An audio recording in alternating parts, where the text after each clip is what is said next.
DD Kisan ಬದಲಾಗುತ್ತಿರುವ ಭಾರತದ ಹೆಮ್ಮೆ. ನಮಸ್ಕಾರ ಅಣ್ಣ. ನಮಸ್ಕಾರ. ಹೇಗಿದ್ದೀರಿ ಅಣ್ಣ? ಹೊಲ ಮನೆ ಎಲ್ಲ ಆರಾಮಾಗಿದ್ಯಾ? ಆರಾಮ. ಮಾವಿನ ಬೆಳೆ ಹೆಂಗಿದೆ? ಅರೆ ಫಸಲ್ನ ಬಗ್ಗೆ ಏನ್ ಹೇಳ್ದೆಲ್ಲ ಹೋಯ್ತು. ಚೆನ್ನಾಗಿಲ್ವಾ? ಅರೆ ಕಕ್ಕ ಗಾಬರಿ ಆಗ್ಬೇಕಾಗಿಲ್ಲ. ಈ ಬಾರಿ ಚೆನ್ನಾಗಿಲ್ಲ ಅಂದ್ರೆ ಅದನ್ನ ಬಿಡೋಕ್ ಆಗೋದಿಲ್ಲ. ಈಗಷ್ಟೇ ಕೃಷಿ ಚೌಪಾಲ ಬರ್ಲಿಕ್ಕಿದೆ. ಬ್ಯಾಗಿಂಗ್ ಬಗ್ಗೆ ಅವರಲ್ಲಿ ಕೇಳೋಣ ಅಂತೆ. ಮಾವಿನ ಹಣ್ಣನ್ನು ಬ್ಯಾಗಿಂದ ಸುತ್ತೋದು, ಅದು ನಮ್ಗೆ ಎಲ್ಲಿ ಯಾವಾಗ ಸಿಗುತ್ತೆ ಅಂತ ಹುಡ್ಕೋದು. ಸರಿ, ಅದನ್ನೇ ಹೇಳ್ತಿರೋದಲ್ವಾ. ಆದಾಯ 2 ಪಟ್ಟಲ್ಲ 4 ಪಟ್ಟು ಹೆಚ್ಚಾಗುತ್ತೆ ಅಂತ. ವಿಜ್ಞಾನಿಗಳು ಬರ್ತಾರಾ? ಹೌದು, ಕೃಷಿ ಚೌಪಾಲ್ ಜೊತೆ ವಿಜ್ಞಾನಿಗಳು ಇದ್ದಾರೆ. ಅವರು ಬರ್ತಾ ಇದ್ದಾರೆ. ಯಾವುದೇ ಸಮಯದಲ್ಲಿ ಬರ್ಬೋದು. ಅವ್ರೇನ್ ಹೇಳ್ತಾರೆ ನೋಡೋಣ. ಅವರು ನಮ್ಮಲ್ಲಿ ಬರ್ತಾರೆ. ನಾವು 20 ರೂಪಾಯಿಗೆ ಕಾಡಿ ಬೇಡಿ ಮಾರಾಟ ಮಾಡ್ತಿದ್ದು 80 ರೂಪಾಯಿಗೆ ಈಗ ಮಾರಾಟ ಆಗ್ತಾ ಇದೆ. ಹೌದಾ? ಅಂದ್ರೆ ಅದ್ರ ಬೆಲೆ 4 ಪಟ್ಟು ಹೆಚ್ಚಾಯ್ತಲ್ವಾ? ಇದು ಅದ್ಭುತವಾಗಿದೆ. ಕೇಳೋಣಂತೆ. ಬರ್ತಾರಲ್ಲ? ಇಲ್ಲ, ಮರೆತು ಹೋಗುವಂತದ್ದೇನಿಲ್ಲ. ಕೃಷಿ ಚೌಪಾಲ ಕೇಳ್ಬಹುದು. ಸರಿ. ಏನು ಬದನೆ ಬೆಳೆ ಇದೆಯಲ್ಲ, ಅದನ್ನ ಹೇಗ್ ಮಾಡ್ಬೇಕು ಅನ್ನೋದನ್ನ ವಿಚಾರ ಮಾಡೋಣ. ಹೇಗೆ ಮಾಡೋದು ಅಂತ.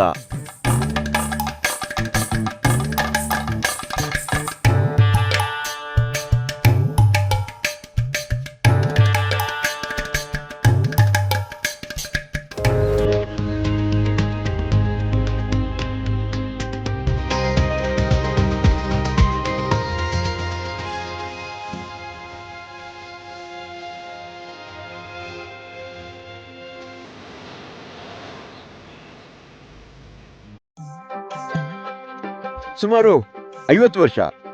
50 ವರ್ಷ ಆಗಿರ್ಬೋದು ಈ ಮಾವಿನ ಮರದ ವಯಸ್ಸು. ರೋಚಕ ವಿಷಯ ಅಂದ್ರೆ ಮನುಷ್ಯನ ವಯಸ್ಸು ಹೆಚ್ಚಿದ ಹಾಗೆ ಅವರು ಮುದುಕರಾಗ್ತಾ ಹೋಗ್ತಾರೆ ಮತ್ತು ಅನೇಕ ರೋಗಗಳು ಬರ್ತಾವೆ. ಈ ಮರಗಳ ಸ್ಥಿತಿಯೂ ಅಷ್ಟೇ. ಈ ಮರಗಳಿಗೂ ಅನೇಕ ರೋಗಗಳು ಬರ್ತಾವೆ. ನಮ್ಮ ರೈತರು ಬಹಳ ತೊಂದರೆಗೀಡಾಗ್ತಾರೆ ಇದರಿಂದ. ಆದ್ರೆ ರೋಚಕ ವಿಷಯ ಏನಂದ್ರೆ ನಮ್ಮ ತಂತ್ರಜ್ಞಾನ, ನಮ್ಮ ವಿಜ್ಞಾನ ಎಷ್ಟು ಮುಂದುವರೆದಿದೆ ಅಂದ್ರೆ ಈಗ ಈ ಮರಗಳನ್ನ, ಮುದಿ ಮರಗಳನ್ನ ಫಲವತ್ತಾಗಿಸಲಾಗ್ತದೆ. ಇವುಗಳಿಗೆ ಪುನರ್ಜನ್ಮ ಕೊಡಲಾಗತ್ತೆ. ಅದು ಹೇಗೆ? ಇದನ್ನೆಲ್ಲ ತಿಳಿಯೋಣ. ಇಂದಿನ ಕೃಷಿ ಚೌಪಾಲಲ್ಲಿ ನಮ್ಮ ಜೊತೆಗಿದ್ದಾರೆ ಅನೇಕ ಮಂದಿ ವಿಜ್ಞಾನಿಗಳು. ನಮ್ಮ ಜೊತೆಗಿದ್ದಾರೆ. ಅವರ ಜೊತೆಗೆ ಬಹಳ ದೂರದಿಂದ ಬಂದ ನಮ್ಮ ರೈತ ಬಾಂಧವರು ಇದ್ದಾರೆ. ಈ ಚರ್ಚೆಯಲ್ಲಿ ಭಾಗವಹಿಸ್ತಾರೆ. ಬನ್ನಿ ಸ್ವಾಗತಿಸೋಣ ಇವರನ್ನ.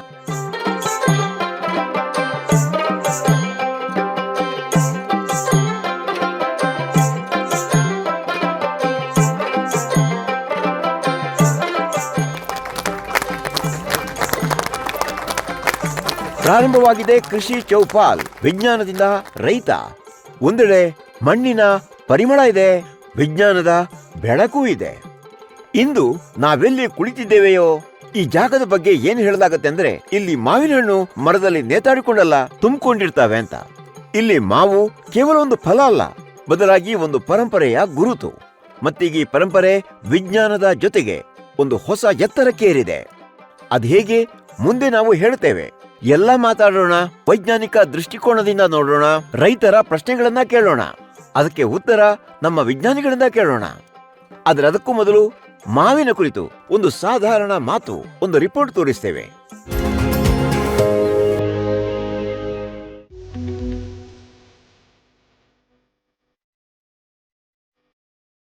ಮಾವು ಒಂದು ಸ್ವಾದವಲ್ಲ, ಸಂವಾದ.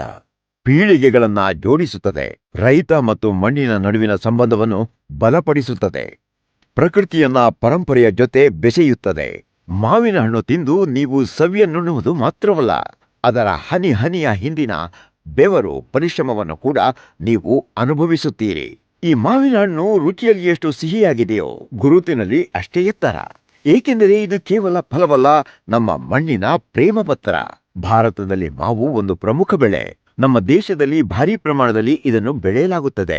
ಕಳೆದ 3 ದಶಕಗಳಲ್ಲಿ ಮಾವಿನ ತೋಪುಗಳ ವಿಸ್ತೀರ್ಣ 1.08 ಮಿಲಿಯನ್ ಹೆಕ್ಟೇರ್ಗಳಿಂದ ಹೆಚ್ಚಿ 2.4 ಮಿಲಿಯನ್ ಹೆಕ್ಟೇರ್ಗೆ ಏರಿದೆ. ಪ್ರಸ್ತುತ ನಮ್ಮ ದೇಶದಲ್ಲಿ ಒಟ್ಟು ಮಾವು ಉತ್ಪಾದನೆ 22.42 ಮಿಲಿಯನ್ ಟನ್ ಮತ್ತು ಸರಾಸರಿ ಉತ್ಪಾದನೆ ಪ್ರತಿ ಹೆಕ್ಟೇರ್ಗೆ 9.34 ಟನ್ ಆಗಿದೆ. ಭಾರತದಲ್ಲಿ ಮಾವು ಬೆಳೆಯುವ ಪ್ರಮುಖ ರಾಜ್ಯಗಳು ಉತ್ತರ ಪ್ರದೇಶದ ಸಹಾರನ್ಪುರ, ಬುಲಂದ್ಶಹರ್, ಅಮ್ರೋಹಾ, ಲಖನೌ, ಉನ್ನಾವ್. ಆಂಧ್ರ ಪ್ರದೇಶದ ಚಿತ್ತೂರ್, ವಿಜಯನಗರಂ, ಕೃಷ್ಣಾ, ಅನಂತಪುರ, ಕಡಪ್ಪ.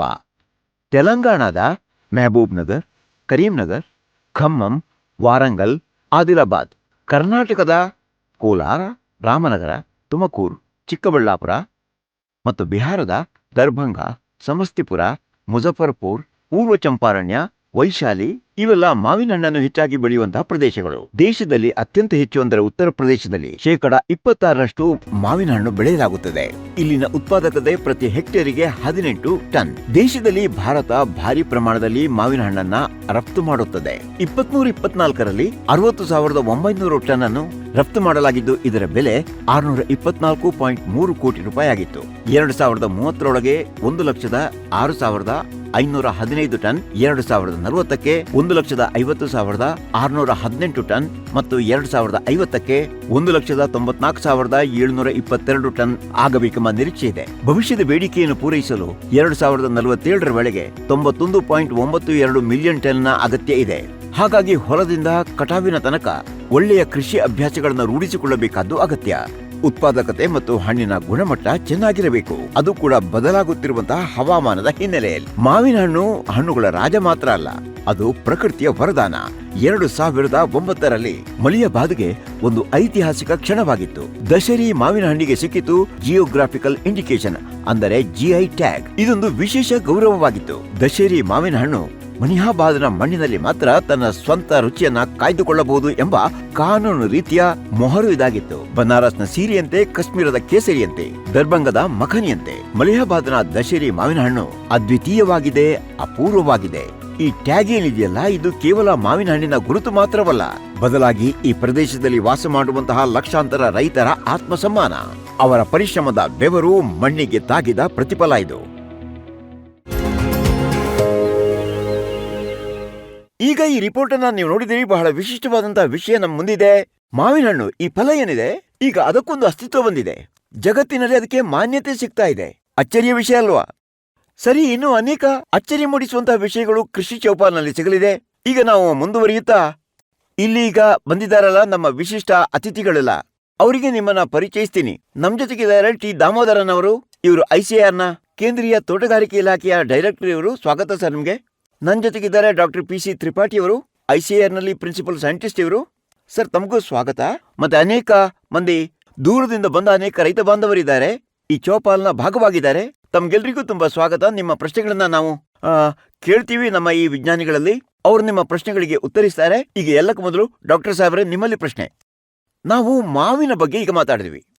ಈಗ ಇಲ್ಲಿ ಬಹಳ ಗಹನವಾದಂತ ವಿಚಾರ ಏನು ಅಂದ್ರೆ, ಈ GI ಟ್ಯಾಗ್ ಬಗ್ಗೆ ನಾವು ನಮ್ಮ ವರದಿಯಲ್ಲಿ ಹೇಳಿದ್ದೇವೆ. ಈಗ ಅದರ ಬಗ್ಗೆ ನೀವು ಸ್ವಲ್ಪ ಹೇಳ್ತೀರಾ? GI ಟ್ಯಾಗ್ ಬಹಳ ಮಹತ್ವಪೂರ್ಣವಾದ ವಿಷಯ. ಇದನ್ನ ನಾವು ಜಾಗ್ರಫಿಕ್ ಇಂಡಿಕೇಶನ್ ಅಂತ ಹೇಳ್ತೇವೆ. ಈ ಕಾರಣದಿಂದಾಗಿ ಇದನ್ನ ಎಲ್ಲಿ ಬೆಳೆಯಲಾಗುತ್ತದೆಯೋ ಅದರ ಒಂದು ವಿಶಿಷ್ಟ ಸ್ವಾದ ಇರುತ್ತೆ, ಅದಕ್ಕೆ ಒಂದು ಬೇರೆಯಾದಂತಹ ಫ್ಲೇವರ್ ಇರುತ್ತೆ. ಮತ್ತೆ ಅದೇ ವಸ್ತುವನ್ನ ನೀವು ಬೇರೆ ಯಾವುದೇ ಕಡೆ ಬೆಳೆಸೋದಕ್ಕೆ ನಿಮ್ಗೆ ಆಗೋದಿಲ್ಲ. ಈಗ ಇಲ್ಲಿ ಉತ್ತರ ಭಾರತದಲ್ಲಿ ದಶೇರಿ ಇದೆ, ಮಲಿಯಾಬಾದ್ನ ದಶೇರಿ ಮಾವು, ವಾರಣಾಸಿಯ ಲಾಂಗಡಾ ಇದೆ, ಮತ್ತೆ ಅದೇ ರೀತಿ ಈ ರತೋಲ್ ಇದೆ. ರತೋಲ್ನ ಮಾವು ಚೌಸಾ ಅಂತ ಬರುತ್ತೆ. ಗೋರಾಜಿತ್ ಮಾವಿಗೂ ಬೇಗನೆ GI ಟ್ಯಾಗ್ ಸಿಗುತ್ತೆ. ಅದೇ ರೀತಿ ಮುಂದೆ ಸಾಗಿದ್ರೆ ಬಿಹಾರ ಇದೆ. ಬಿಹಾರದಲ್ಲಿ ಜರ್ದಾಲು ಅನ್ನುವಂತಹ ಮಾವು GI ಟ್ಯಾಗ್ ಹೊಂದಿದೆ. ಪಶ್ಚಿಮ ಬಂಗಾಳದಲ್ಲಿ ಇಮಾಮ್ ಸಾಗರ್, ಲಖನ್ ಬಾಗ್ನಂತಹ ಮಾವಿನ ಹಣ್ಣಿವೆ. ನಂತರ ಮಧ್ಯ ಭಾರತದಲ್ಲಿ ಮಹಾರಾಷ್ಟ್ರ ಹಾಪುರದಲ್ಲಿ ಆಲ್ಫೆನ್ಸೋ ಇದೆ. ನಾವು ಇದನ್ನು ಹೆಚ್ಚಾಗಿ ರಫ್ತು ಮಾಡ್ತೀವಿ. ಆಲ್ಫೂರ್ನಿಂದ ಆಲ್ಫೆನ್ಸೋವನ್ನ ಮಾರಾಟ ಮಾಡ್ತೀವಿ. ಸ್ವಲ್ಪ ಈ ಕಡೆ ಬಂದ್ರೆ, ಅಂದ್ರೆ ನೀವು ಪಶ್ಚಿಮಕ್ಕೆ ಹೋದ್ರೆ ಗುಜರಾತ್ನಲ್ಲಿ ಕೇಸರ್ ಜಂಬೂ ಮಾವು ಇದೆ. ಭೋಪಾಲ್ ಮತ್ತೆ ಮಧ್ಯಪ್ರದೇಶದಲ್ಲಿ ಸುಂದರ್ಜಾ ಇದೆ. 12 ಪ್ರಭೇದಗಳಿವೆ. ಅವಕ್ಕೆಲ್ಲ GI ಟ್ಯಾಗ್ ಇದೆ. ಇದರಿಂದಾಗಿ ರೈತರು ಮಾತ್ರವಲ್ಲ, ಇಡೀ ದೇಶಕ್ಕೆ ಪ್ರಯೋಜನ ಆಗತ್ತೆ. ಇದೊಂದು ಇನ್ಕಮ್ ಜನರೇಟರ್ ಆಗಿದೆ. ಅದರ ಕಮರ್ಷಿಯಲ್ ವ್ಯಾಲ್ಯೂ ಕೂಡ ಹೆಚ್ಚುತ್ತೆ. ಇದರ ಕಮರ್ಷಿಯಲ್ ವ್ಯಾಲ್ಯೂ ಹೆಚ್ಚುತ್ತಾ ಹೋಗುತ್ತೆ. ವಿಶೇಷವಾಗಿ ರೈತರು ಆ ಸ್ಥಳದಲ್ಲಿ, ಅಂದ್ರೆ ವಾಸಿಸುವ ಸ್ಥಳದಲ್ಲಿ, ಅಂದ್ರೆ ಆ GI ಇರುವಲ್ಲಿ ರೈತರನ್ನು ಹೆಚ್ಚು ಸದಸ್ಯರನ್ನಾಗಿ ಮಾಡೋದು ನಮ್ಮ ಪ್ರಯತ್ನ ಆಗಿದೆ. ಮತ್ತೆ ಅವರು ಅದನ್ನು ಬೇರೆ ಡಬ್ಬದಲ್ಲಿ ಮಾಡಬೇಕು. ರಫ್ತು ಮಾರ್ಕೆಟ್ ನಲ್ಲಿ ಮಾತ್ರ ಅಲ್ಲ, ನಮ್ಮ ಲೋಕಲ್ ಮಾರ್ಕೆಟ್ ನಲ್ಲೂ ಕೂಡ ಅದಕ್ಕೊಂದು ಪ್ರತ್ಯೇಕವಾದಂತಹ ಬೆಲೆ ಸಿಗಬೇಕು. ಆ ಸೌಲಭ್ಯ ಒದಗಿಸ್ತೇವೆ. ಸರಿ, ಇದಾಯ್ತು GI ಟ್ಯಾಗ್ ಬಗ್ಗೆ. ಈಗ ಮೂಲ ವಿಷಯದ ಬಗ್ಗೆ ಬರೋಣ. ಮೂಲ ವಿಷಯ ಏನು ಅಂದ್ರೆ, ರೈತ ಹೋಗ್ತಾನೆ ಗಿಡ ಖರೀದಿ ಮಾಡೋದಕ್ಕೆ. ಈಗ ನಾವು ರೈತ ಗಿಡವನ್ನ ನೆಡುವಲ್ಲಿಂದ ಪ್ರಾರಂಭ ಮಾಡೋಣ. ನಿಧಾನವಾಗಿ ಬೆಳೆದು ಮರವಾಗೋದು. ಈಗ ನಮ್ ಜೊತೆಗಿದ್ದಾರೆ ಒಬ್ರು ರೈತ, ಉಪೇಂದ್ರ ಸಿಂಗ್ ಅವರು. ನಾನೀಗ ಅವರ ಬಳಿ ಹೋಗ್ತೇನೆ. ಅವ್ರಿಗೇನೋ ಪ್ರಶ್ನೆ ಇದೆ. ಉತ್ತಮ ಗುಣಮಟ್ಟದ ಮತ್ತು ವಿವಿಧ ಬಗೆಯ ಸಸಿಗಳು ನಮಗೆ ಸುಲಭವಾಗಿ ಲಭ್ಯವಿಲ್ಲ. ನಾವು ಹೇಳಲು ಬಯಸ್ತೇವೆ, ಸಂಸ್ಥೆಗಳು ಉತ್ತಮ ಮತ್ತು ವರ್ಣರಂಜಿತ ಪ್ರಭೇದಗಳನ್ನು ಅಭಿವೃದ್ಧಿಪಡಿಸ್ತಿದೆ, ಆದರೆ ನಮಗೆ ಅವು ಸುಲಭವಾಗಿ ಸಿಗೋದಿಲ್ಲ. ಇದ್ರ ಬಗ್ಗೆ ಡಾಕ್ಟರ್ ಸಾಹೇಬ್ರ ಏನ್ ಹೇಳ್ತೀರಿ? ಇವರ ಪ್ರಶ್ನೆ ಬಹಳ ಸಮಯೋಚಿತವಾದ ಪ್ರಶ್ನೆ. ಯಾಕಂದ್ರೆ ಒಂದೊಂದ್ರೆ ಒಳ್ಳೆಯ ಗುಣಮಟ್ಟದ ಗಿಡಗಳನ್ನು ಪಡೆಯೋದು ಈ ದಿನಗಳಲ್ಲಿ ನಿಜಕ್ಕೂ ಕಷ್ಟವಾಗಿರುತ್ತೆ.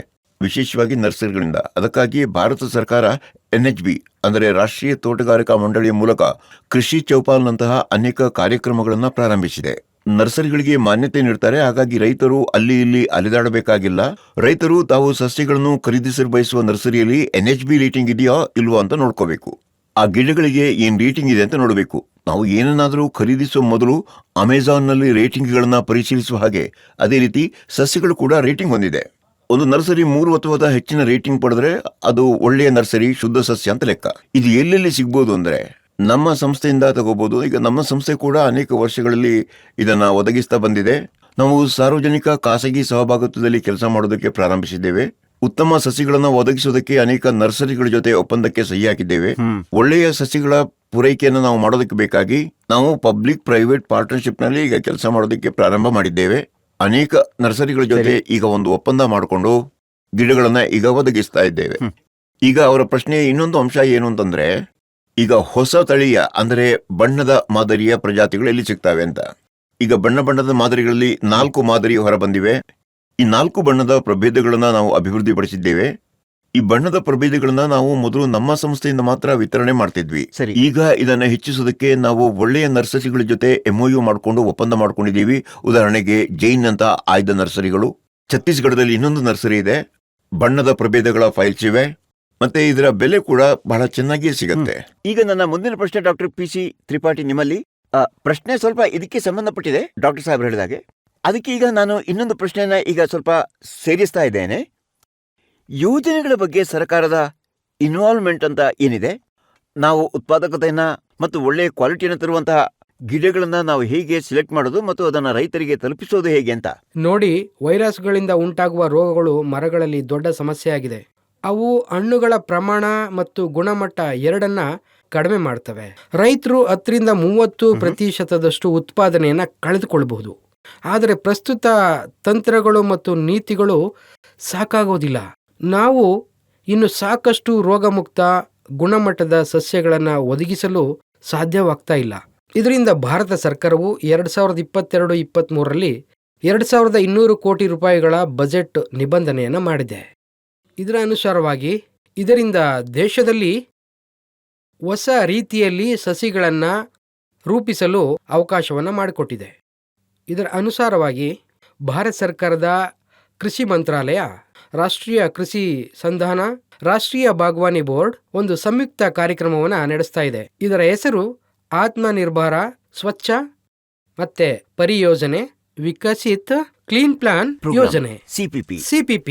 ಇದರ ಅನುಸಾರವಾಗಿ ನಮ್ಮ ದೇಶದಲ್ಲಿ ಏನೆಲ್ಲ ಕೇಂದ್ರಗಳಿದಾವಲ್ಲ, ನಮ್ಮ 9 ಕೇಂದ್ರಗಳಲ್ಲಿ ಇದನ್ನ ಸ್ಥಾಪನೆ ಮಾಡಲು ಹೊರಟಿದ್ದಾರೆ. ಈ ಕೇಂದ್ರಗಳು 12 ಪ್ರಮುಖ ಬೆಳೆಗಳಿಗೆ ಏನು ಮುಖ್ಯವಾದ ಬೆಳೆಗಳೇನಿದಾವೆ ಗುಣಮಟ್ಟದ ಸಸ್ಯಗಳನ್ನ ಉತ್ಪಾದಿಸ್ತವೆ. ಈ ಅವಕಾಶವನ್ನ ಕಲ್ಪಿಸಲಾಗಿದೆ. ಏನು ಸಸ್ಯಗಳೆಲ್ಲ ಏನಿದಾವೆ ಅವು ಸಾಕಷ್ಟು ಪ್ರಮಾಣದಲ್ಲಿ ತಯಾರಾಗ್ತವೆ. ಇದರ ಜೊತೆಗೆ ಈ ಸಸ್ಯಗಳನ್ನ 75 ದೊಡ್ಡ ನರ್ಸರಿಗಳಿಗೆ ನೀಡಲಾಗ್ತದೆ. ಸರ್ಕಾರ ಈ ನರ್ಸರಿಗಳನ್ನ ಸರಿಯಾಗಿ ಸ್ಥಾಪನೆ ಮಾಡಲು ಸಹಾಯ ಮಾಡ್ತದೆ. ಎಲ್ಲೊಂದು ಕಡೆ ಸರ್ಕಾರ ದೊಡ್ಡ ರೋಡ್ ಮ್ಯಾಪ್ ತಯಾರಿಸ್ತಿದೆ. ಈ ಬಗ್ಗೆ ಇದರ ಪ್ರಾರಂಭ ಆಗಿದೆ ಅಂತ ಹೇಳ್ತಾ ಇದ್ದೀರಿ. ಈಗ ಇನ್ನೊಬ್ಬ ರೈತ ನಮ್ಮ ಜೊತೆಗಿದ್ದಾರೆ, ಪವನ್ ಕುಮಾರ್ ಅವರು. ಪ್ರಶ್ನೆ ಕೇಳಿ. ನಮಸ್ತೆ ಸರ್, ನನ್ನ ಹೆಸರು ಪವನ್ ಕುಮಾರ್. ನಾನು ದಕ್ವಾ ಮಾಲಿಯಾಬಾದ್ ಪ್ರದೇಶದವನು. ನನ್ನ ಪ್ರಶ್ನೆ ಅಂದ್ರೆ, ಕಡಿಮೆ ಫಲವತ್ತಾದ ಮಣ್ಣಿನಲ್ಲಿಯೂ ಉತ್ತಮ ಮಾವಿನ ಇಳುವರಿಯನ್ನು ಪಡೆಯೋದಕ್ಕೆ ಯಾವುದೇ ತಂತ್ರಜ್ಞಾನ ಇದೆಯಾ? ಈಗ ನೀವು ನೋಡಬಹುದು, ಪರಿಸರದ ಬದಲಾವಣೆಯೊಂದಿಗೆ ಬೇಸಿಗೆ ನೋಡಿ ತಾಪಮಾನ ಹೆಚ್ಚುತ್ತಾ ಇದೆ. ಸೆಕೆಗಾಲದಲ್ಲಿ ಬಹಳ ಸೆಕೆ ಆಗಿರುತ್ತೆ, ಬಿಸಿಲು ಹೆಚ್ಚಿರುತ್ತೆ. ಇದರಿಂದಾಗಿ ತೇವಾಂಶ ಹೆಚ್ಚು ಆವಿಯಾಗುತ್ತೆ, ಮಣ್ಣಿನಲ್ಲಿ ಉಪ್ಪು ಸಂಗ್ರಹ ಆಗೋದಕ್ಕೆ ಪ್ರಾರಂಭ ಆಗುತ್ತೆ, ಅಲ್ಲಿ ಸಾಲ್ಟಿನ ಆಕ್ರಮಣ ಸ್ವಲ್ಪ ಹೆಚ್ಚಾಗ್ಬಿಡುತ್ತೆ. ಇದನ್ನು ಗಮನದಲ್ಲಿಟ್ಟುಕೊಂಡು ಅನೇಕ ಒಳ್ಳೆಯ ತೋಟಗಳಲ್ಲಿ ಹಣ್ಣಿನ ಸೈಜು ಚಿಕ್ಕದಾಗಿ ಇರುತ್ತೆ. ಮತ್ತೆ ನಾವು ಪ್ಲಾಂಟಿಂಗ್ ತಗೋಬೇಕಾದ್ರೂ ಕೂಡ ಅದರಲ್ಲಿ ಅದು ಒಳಗಿನಿಂದ ಸ್ವಲ್ಪ ಉಸಿರಲ್ಲಿ ಆಗಿದ್ದು ಹೊರಗಿಂದ ಚೆನ್ನಾಗಿರುತ್ತೆ. ಈ ವಿಷಯವನ್ನು ನಾವು ಗಮನದಲ್ಲಿ ಇಟ್ಕೊಂಡು ನಮ್ಮ ವೈಜ್ಞಾನಿಕ ಪರಿಶೋಧನೆ ಏನಿತ್ತಲ್ಲ, ಸುಮಾರು 15-20 ವರ್ಷ ನಾವು ಇದರಲ್ಲಿ ಕೆಲಸ ಮಾಡಿದ ನಂತರ ಒಂದು ಸಾಗರಿಕಾ ಎಂಬ ರೂಟ್ ಸ್ಟಾಕ್ ಅನ್ನು ಅಭಿವೃದ್ಧಿಪಡಿಸಿದ್ದೇವೆ. ಯಾಕಂದ್ರೆ ರೂಟ್ ಸ್ಟಾಕ್ ಏನಿದೆ ಅದು ಮಣ್ಣಿನ ಜೊತೆ ಬೆರೆಯೋದು ಮುಖ್ಯ ಆಗಿದೆ. ಸಾಗರಿಕಾ ಬೇರುಕಾಂಡ 9.3 ವರೆಗಿನ pH ಹೊಂದಿರುವ ಮಣ್ಣಿನಲ್ಲಿ ಕೂಡ ಮಾವನ್ನು ಬೆಳೆಯೋದಕ್ಕೆ ಸಾಧ್ಯ ಆಗುತ್ತೆ. ಈಗ ಈ ರೂಟ್ ಸ್ಟಾಕ್ ಏನಿದೆ ಅದು 9.3 ವರೆಗಿನ pH ಇದೆಯಲ್ಲ, ಅಲ್ಲಿ ಕೂಡ ಬೆಳೆಯೋದಕ್ಕಾಗತ್ತೆ. ಹಾಗಾಗಿ ಫಲವತ್ತಾದ ಮಣ್ಣಿನಲ್ಲಿ ಮಾತ್ರ ಅಲ್ಲ, ಫಲವತ್ತೆ ಇಲ್ಲದಂತಹ ಮಣ್ಣಿನಲ್ಲಿ ಕೂಡ ಮಾವು ಬೆಳೆಯೋದಕ್ಕೆ ಸಾಧ್ಯ ಆಗುತ್ತೆ. ಹಾಗಾಗಿ ನೀವು ಈಗ ಕಡಿಮೆ ಫಲವತ್ತತೆ ಇರುವಂತಹ ಮಣ್ಣಿನಲ್ಲೂ ಕೂಡ ಮಾವನ್ನು ಬೆಳೆಯುವಂತಹ ಕನಸನ್ನು ನೀವು ಕಾಣಬಹುದು, ಮಾವು ಬೆಳಿಬಹುದು. ಸರಿ, ಒಂದು ಬ್ರೇಕ್ ತಗೊಳ್ಳೋಣ. ಬ್ರೇಕ್ನ ನಂತರ ನಾವು ಬಂದಾಗ ನಾವು ಡ್ರಿಪ್ ಇರಿಗೇಷನ್ ಬಗ್ಗೆ ಮಾತಾಡೋಣ. ಯಾಕಂದ್ರೆ ನೀರಾವರಿ ಕೃಷಿಯಲ್ಲಿ ಬಹಳ ಮಹತ್ವಪೂರ್ಣವಾದಂತಹ ಹೆಜ್ಜೆಯಾಗಿದೆ. ಇದರಲ್ಲಿ ಟೆಕ್ನಿಕಲಿ ಏನ್ ಕೆಲಸ ನಡೀತಿದೆ, ಆಮೇಲೆ ಮಲ್ಚಿಂಗ್ ಬಗ್ಗೆ ಮಾತಾಡೋಣ. ಬಹಳ ಟೆಕ್ನಿಕಲ್ ಟರ್ಮ್ ಇದು, ಆದರೆ ಇವುಗಳನ್ನು ಬಹಳ ಸುಲಭವಾದಂತಹ ಶಬ್ದಗಳಲ್ಲಿ ತಿಳಿಯುವಂತಹ ಪ್ರಯತ್ನ ಮಾಡೋಣ. ನಮ್ ಜೊತೆ ಕೃಷಿ ವಿಜ್ಞಾನಿಗಳ ಒಂದು ವಿಶೇಷ ಪ್ಯಾನಲ್ ಇದೆ. ಎಲ್ಲೂ ಹೋಗಬೇಡಿ, ಭೇಟಿಯಾಗೋಣ. ಮತ್ತೀಗ ಬ್ರೇಕ್ ನಂತರ ಮತ್ತೊಮ್ಮೆ ಸ್ವಾಗತ. ನೀವು ಕೃಷಿ ಚೌಪಾಲನ್ನ ನೋಡ್ತಾ ಇದ್ದೀರಿ. ನಾವು ಮಾತಾಡ್ತಾ ಇದ್ದೀವಿ ಹಣ್ಣುಗಳ ರಾಜ ಮಾವಿನ ಬಗ್ಗೆ. ಅದು ನಮ್ಮ ದೇಶದ ಹೆಮ್ಮೆಯೇ ಹೌದು. ಈ ರಾಜ ಆರೋಗ್ಯಕರವಾಗಿ, ಬಲವಾಗಿ, ಸದೃಢವಾಗಿ ಉಳಿದರೆ ಮಾತ್ರ ಈ ಹೆಮ್ಮೆ ಉಳಿಯುತ್ತೆ. ಮತ್ತು ಆಧುನಿಕ ತಂತ್ರಜ್ಞಾನವನ್ನು ಅದರ ಆರೈಕೆಗಾಗಿ ಬಳಸಿದಾಗ ಮಾತ್ರ ಅದು ಆರೋಗ್ಯಕರವಾಗಿ ಮತ್ತು ಸದೃಢವಾಗಿ ಉಳಿಯುತ್ತೆ. ಸಸ್ಯಗಳನ್ನು ಕತ್ತರಿಸಿದಾಗ, ಮಣ್ಣು ಪರೀಕ್ಷೆ ಮಾಡಿದಾಗ, ಹನಿ ನೀರಾವರಿ ಬಳಸಿದಾಗ, ಮಲ್ಚಿಂಗ್ ಮಾಡಿದಾಗ, ಸಮರುವಿಕೆಯನ್ನು ಮಾಡಿದಾಗ, ಕಸಿ ಮಾಡುವಿಕೆಯನ್ನು ನೋಡಿಕೊಂಡಾಗ ಮತ್ತು ಇತರ ಕೆಲವು ಆಧುನಿಕ ತಂತ್ರಗಳು, ಇವೆಲ್ಲವನ್ನು ಬಳಸಿಕೊಂಡು ಮಾವಿನ ಹಣ್ಣುಗಳು ಸಿಹಿ ಮತ್ತು ರಸಭರಿತವಾಗಿರೋ ಹಾಗೆ ನೋಡ್ಕೋಬಹುದು. ಈಗ ರೈತರು ತಮ್ಮ ಕಠಿಣ ಪರಿಶ್ರಮದಿಂದ ದುಪ್ಪಟ್ಟು ಹಣ್ಣುಗಳನ್ನು ಪಡೀತಾ ಇದ್ದಾರೆ. ಹೇಗೆ? ಮೊದಲು ಈ ವರದಿಯಲ್ಲಿ ಕಂಡುಹಿಡಿಯೋಣ. ಈ ರಿಪೋರ್ಟ್ ಅನ್ನು ನೋಡಿ ಬಂದ ನಂತರ ನಮ್ಮ ಜೊತೆ ಇರ್ತಾರೆ ಕೃಷಿ ವಿಜ್ಞಾನಿಗಳು. ರೈತರ ಪ್ರಶ್ನೆಗಳನ್ನ ತಗೊಳ್ಳೋಣ, ಅದಕ್ಕೆ ಉತ್ತರವನ್ನು ಕಂಡುಹಿಡಿಯೋಣ.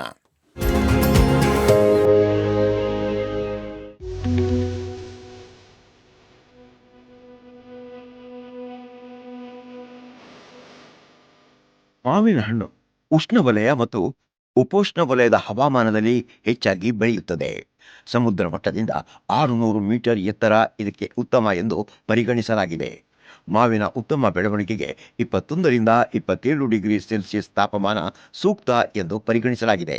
ಆದರೆ ಇದು 5ರಿಂದ 44 ಡಿಗ್ರಿಗಳವರೆಗೆ ತಾಪಮಾನವನ್ನು ತಡೆದುಕೊಳ್ಳಬಲ್ಲದು. ಅತಿಯಾದ ಶಾಖ, ಕಡಿಮೆ ಆರ್ದ್ರತೆ ಮತ್ತು ಬಲವಾದ ಗಾಳಿ ಮರಕ್ಕೆ ಹಾನಿಕಾರಕ.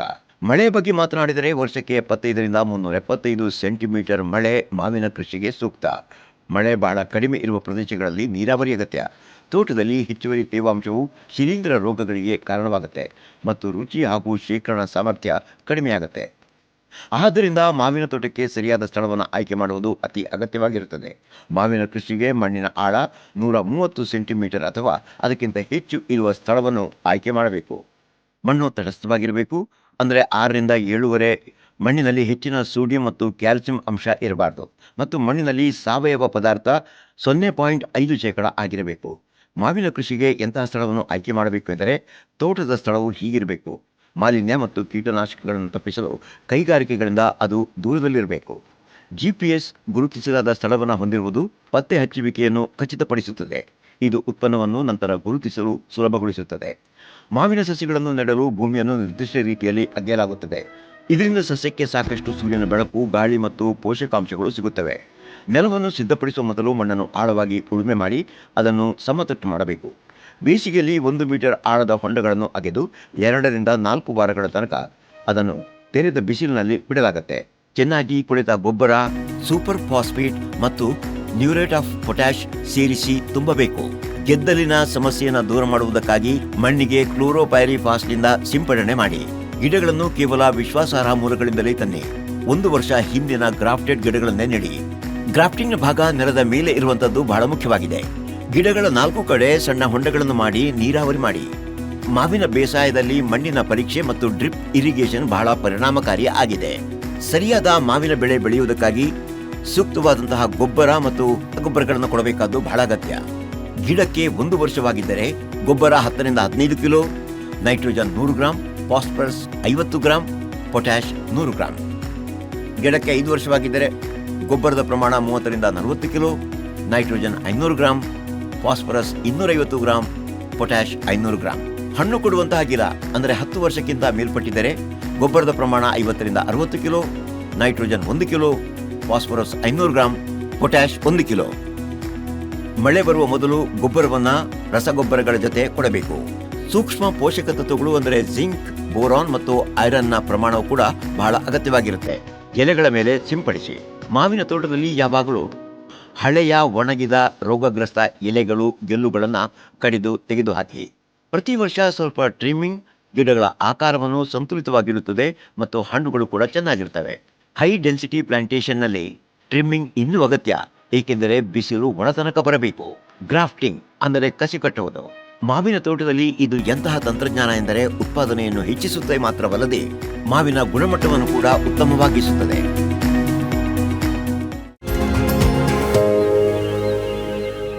ಯಾವ್ಯಾವ ತಂತ್ರಜ್ಞಾನಗಳನ್ನ ಅಳವಡಿಸಲಾಗುತ್ತೆ ಮಾವಿನ ತೋಟದಲ್ಲಿ ನೀವು ನೋಡಿದ್ರಿ. ಈಗ ಸುಲಭವಾದಂತಹ ಶಬ್ದಗಳಲ್ಲಿ ಇದನ್ನ ನಿಮಗೆ ತಿಳಿಸಿದ್ದೀವಿ, ಒಂದೊಂದು ಚಿತ್ರಣವನ್ನ ತೋರಿಸಿದ್ದೀವಿ. ಆದರೆ ಇದ್ರ ಬಗ್ಗೆ ರೈತರ ಮನದಲ್ಲಿ ಏನು ಪ್ರಶ್ನೆ ಇದೆ, ಅವುಗಳನ್ನ ತಗೋಬೇಕಾದ್ದು ಬಹಳ ಅಗತ್ಯ. ಈಗ ನಮ್ಮಲ್ಲಿರುವಂತಹ ರೈತರು ಏನಿದ್ದಾರೆ, ರೈತ ರಾಜ್ಕುಮಾರ್ ಸಿಂಗ್ ಇದ್ದಾರೆ. ಕೇಳಿ ನಿಮ್ಮ ಪ್ರಶ್ನೆಯನ್ನ. ನಮ್ಮ ಪ್ರಶ್ನೆ ಏನು ಅಂದ್ರೆ, ನಮ್ಮ ತೋಟಗಳು ಹಳೆಯದಾಗಿವೆ, ಅದರಲ್ಲಿ ಫಲ ಬಿಡೋದು ಬಹಳ ಕಡಿಮೆ, ಗುಣಮಟ್ಟವೂ ಕಡಿಮೆ ಇದೆ, ಹಾಗಾಗಿ ಕಡಿಮೆ ಲಾಭ ಆಗೋದು. ಇದಕ್ಕೇನು ಪರಿಹಾರ ಅಂತ ನಮಗೆ ಹೇಳಿ. ರಾಜ್ಕುಮಾರ್ ಏನು ಕೇಳಿದ್ರಲ್ಲ, ತುಂಬ ಮುಖ್ಯವಾದ ಪ್ರಶ್ನೆ ಆಗಿದೆ.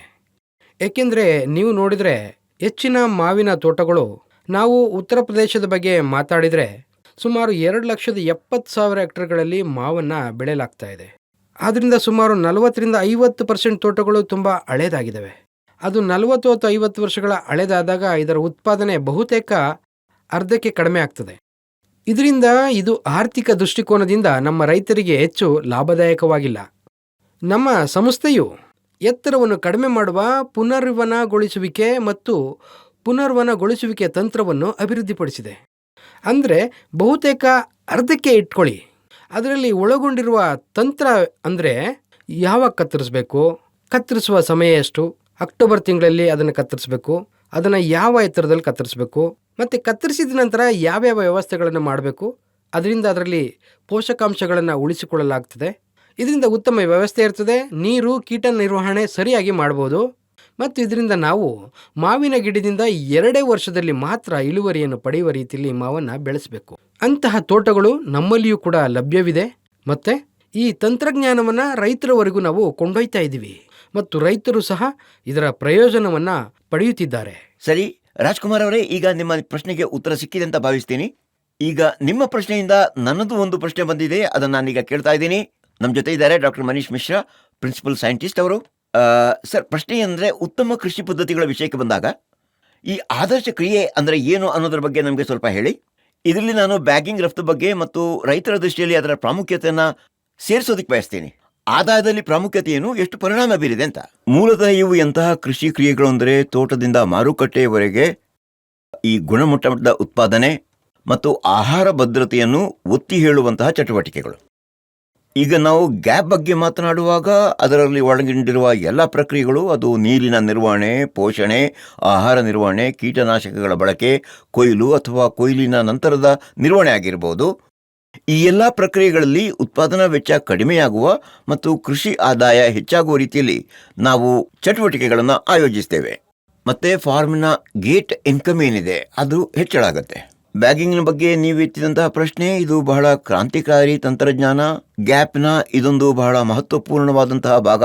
ಈ ಬ್ಯಾಗಿಂಗ್ ತಂತ್ರಜ್ಞಾನದ ಮೂಲಕವಾಗಿ ಕೀಟನಾಶಕಗಳ ಬಳಕೆಯನ್ನ ಗಮನಾರ್ಹವಾಗಿ ಕಡಿಮೆ ಮಾಡೋದು ಮಾತ್ರ ಅಲ್ಲ, ಬದಲಾಗಿ ಇದರ ಬಣ್ಣ ಏನಿದೆ, ಹಣ್ಣಿನ ಬಣ್ಣ, ಅದರ ರುಚಿ ಏನಿದೆ, ಅದರ ಶೆಲ್ಫ್ ಲೈಫ್ ಏನಿದೆ, ಅದು ಹೆಚ್ಚಾಗತ್ತೆ. ಮತ್ತೆ ಅತ್ಯಂತ ದೊಡ್ಡ ವಿಷಯ ಅಂದ್ರೆ, ಈ ಅಂತಾರಾಷ್ಟ್ರೀಯ ಮಾನದಂಡ ಏನಿದೆ ರಫ್ತಿಗೆ ಸಂಬಂಧಿಸಿದಾಗೆ, ಈ ಬ್ಯಾಗಿಂಗ್ ಮೂಲಕ ಉತ್ಪಾದಿಸಿದಂತಹ ಮಾವೇನಿದೆ ಇವುಗಳನ್ನ ಸಹಿ ಮಾನಕದಲ್ಲಿ ನೋಡಲಾಗುತ್ತೆ. ನಮ್ಮ ನಡುವೆ ಒಬ್ಬ ರೈತ ಇದ್ದಾರೆ, ತುಂಬಾ ಆಸಕ್ತಿದಾಯಕವಾಗುತ್ತೆ ಈ ಕತೆ. ಈಗ ಈ ರೈತರು ಉದ್ಯಮಿಗಳಾದ್ರಿಂದ ಮತ್ತು ಬ್ಯಾಗಿಂಗ್ ಅವರ ಜೀವನದಲ್ಲಿ ಹೇಗೆ ಕ್ರಾಂತಿಯನ್ನ ತಂದಿದೆ ಮತ್ತು ಇತರ ರೈತರಿಗೂ ಸ್ಫೂರ್ತಿ ಕೊಡ್ತಾ ಇದೆ ಅಂತ ರೈತ ಈಗ ನಮ್ಮ ನಡುವೆ ಇದ್ದಾರೆ. ರೈತ ಮುಷ್ಲುದ್ದೀನ್. ಇದು ಚೀಲ ತೆಗೆಯೋ ಬಗ್ಗೆ 2-3 ವರ್ಷಗಳ ಹಿಂದೆ ನಾವು ನಮ್ಮ ತೋಟದಲ್ಲಿ ಚೀಲ ತೆಗೆಯೋ ಕೆಲಸ ಮಾಡ್ತಿದ್ವಿ. ಆದ್ರೆ ಬ್ಯಾಗಿಂಗ್ಗೆ ಒಳ್ಳೆ ದರ ಸಿಗ್ತಿರ್ಲಿಲ್ಲ, ನನಗೆ ಹೆಚ್ಚಿನದನ್ನ ಪಡೆಯೋದಕ್ಕೆ ಸಾಧ್ಯವಾಗ್ಲಿಲ್ಲ. ಇದನ್ನ ನೋಡಿ ನಾವು ನಮ್ಮ ತೋಟದಲ್ಲಿ CICS ನಿಂದ ಚೀಲ ತಂದು ಹಾಕಿದ್ವಿ. ನಂತರ ನಾವು ನಮ್ಮ ಸ್ವಂತ ಉತ್ಪಾದನೆಯನ್ನ ಮಾಡ್ಬೇಕಾಗಿತ್ತು ಮತ್ತು ನಮ್ಮ ಸ್ವಂತ ಚೀಲಗಳನ್ನ ತಯಾರಿಸಿ ನಮ್ಮ ತೋಟದಲ್ಲಿ ಹಾಕ್ಬೇಕಿತ್ತು. ಮತ್ತೆ ರೈತರಿಗೆ ನೀಡ್ತಿದ್ದೇವೆ, ಅವರಿಗೆ ಒಳ್ಳೆ ಲಾಭ ಸಿಗ್ತಿದೆ. ನೋಡಿ, ಇವರು ರೈತ ಮುಷ್ಲುದ್ದೀನ್, ಇವರಿಗಾಗಿ ಜೋರಾಗಿ ಚಪ್ಪಾಳೆ ಬರಲಿ. ಇವರು ಸಫಲತೆಯನ್ನು ಪಡೆದಿದ್ದಾರಲ್ಲ, ಇವರು ರೈತರಾಗಿದ್ದವರು, ಒಬ್ರು ಉದ್ಯಮಿಯಾಗಿದ್ದಾರೆ. ನಮ್ಮ ವೀಕ್ಷಕರೇನೀಗ ನಮ್ಮ ಟಿವಿ ಸ್ಕ್ರೀನ್ ನಲ್ಲಿ ನೋಡ್ತಾ ಇದ್ದಾರೆ, ಅವರಿಗೂ ಕೂಡ ಪ್ರೇರಣೆ ಸಿಕ್ಕಿರಬಹುದು. ಮುಂದುವರಿಯೋಣ. ಒಬ್ಬ ರೈತ ಇದ್ದಾರೆ, ಇವರ ಹೆಸರು ರಮೇಶ್ ಅಂತ. ನಮಸ್ಕಾರ. ಮಾವಿನಲ್ಲಿ ಪೋಷಕ ತತ್ವ ಮತ್ತು ನೀರನ್ನು ಒದಗಿಸುವಾಗ ಯಾವ್ಯಾವ ವಿಷಯಗಳ ಬಗ್ಗೆ ಗಮನ ಹರಿಸಬೇಕು? ಪ್ರೇಮೇಶ್ ಅವರೇ, ನೀವು ತುಂಬಾ ಒಳ್ಳೆ ಪ್ರಶ್ನೆ ಕೇಳಿದ್ದೀರಿ. ದೊಡ್ಡ ಪ್ರಶ್ನೆ ಅಂದರೆ ಗೊಬ್ಬರ ಮತ್ತು ನೀರು. ಇವುಗಳ ನಿರ್ವಹಣೆ ಬಹಳ ಮುಖ್ಯ. ನಾವು ನೋಡಿದ ಹಾಗೆ 3 ಅಂಶಗಳಿವೆ. ಯಾವಾಗ ನೀಡಬೇಕು, ಹೇಗೆ ನೀಡಬೇಕು, ಎಷ್ಟು ಪ್ರಮಾಣದಲ್ಲಿ ನೀಡಬೇಕು. ನೀವು ಮಾವಿನ ಗಿಡಗಳನ್ನು ನೋಡಿದಾಗ ಅದು ನಿಮಗೆ ಸಾಮಾನ್ಯ. ಆದ್ದರಿಂದ ರೈತರಿಗೆ ನಮ್ಮ ಸಲಹೆ ಏನಂದ್ರೆ, ನೀವು ಹಣ್ಣುಗಳನ್ನು ಕೊಯ್ಲು ಮಾಡುವಂತೆ ಕೊಯ್ಲು ಮಾಡಿದ ತಕ್ಷಣ ನಾವು 30% ಪ್ರಮಾಣದ ಸಾರಜನಕ, ರಂಜಕ, ಪೊಟ್ಯಾಸಿಯಂ ಅನ್ನ ಕೊಟ್ರೆ ನಾವು ಮಾವಿನ ಹಣ್ಣುಗಳನ್ನು ಕಿತ್ತು ತಿಂತೇವೆ. ಅದನ್ನು ಕೊಟ್ಟ ನಂತರ ನೀವು ಕಿತ್ತ ತಕ್ಷಣ ಆಗ ಗೊಬ್ಬರದ ಅವಶ್ಯಕತೆ ಇರುತ್ತೆ. ಅದರ ನಂತರ ನೋಡಿದ್ರೆ ಮಳೆ ಬರೋದಕ್ಕೆ ಪ್ರಾರಂಭವಾಗುತ್ತೆ. ಮಳೆ ಆದ ನಂತರ ಸೆಪ್ಟೆಂಬರ್ 15ರ ಹೊತ್ತಿಗೆ ಮಳೆ ಬಹುತೇಕ ಕೊನೆಗೊಳ್ಳುತ್ತೆ. ಆ ಸಮಯದಲ್ಲಿ ನಿಮ್ಮ ಪ್ರದೇಶದಲ್ಲಿ 10x10 ಮೀಟರ್ನಲ್ಲಿ ನೆಟ್ಟಿದ್ರೆ, ಡ್ರಿಪ್ ಇರಿಗೇಷನ್ ಇಲ್ದಿದ್ರೆ, ಗೊಬ್ಬರಕ್ಕೆ ತೇವಾಂಶ ಬಹಳ ಮುಖ್ಯ. ತೇವಾಂಶ ಇದ್ರೆ ಗಿಡಗಳು ಪೋಷಕಾಂಶಗಳನ್ನ ತೆಗೆದುಕೊಳ್ತವೆ. ಮತ್ತೆ ಇನ್ನೊಂದು ವಿಷಯವೆಂದ್ರೆ, ನಾವು ನೀರಿನ ಬಗ್ಗೆ ಮಾತನಾಡೋಣ. ಬಿಸಿಲು ಹೆಚ್ಚಾದಂತೆ ಅಗತ್ಯವಿರುವ ನೀರಿನ ಪ್ರಮಾಣ ಹೆಚ್ಚಾಗುತ್ತೆ.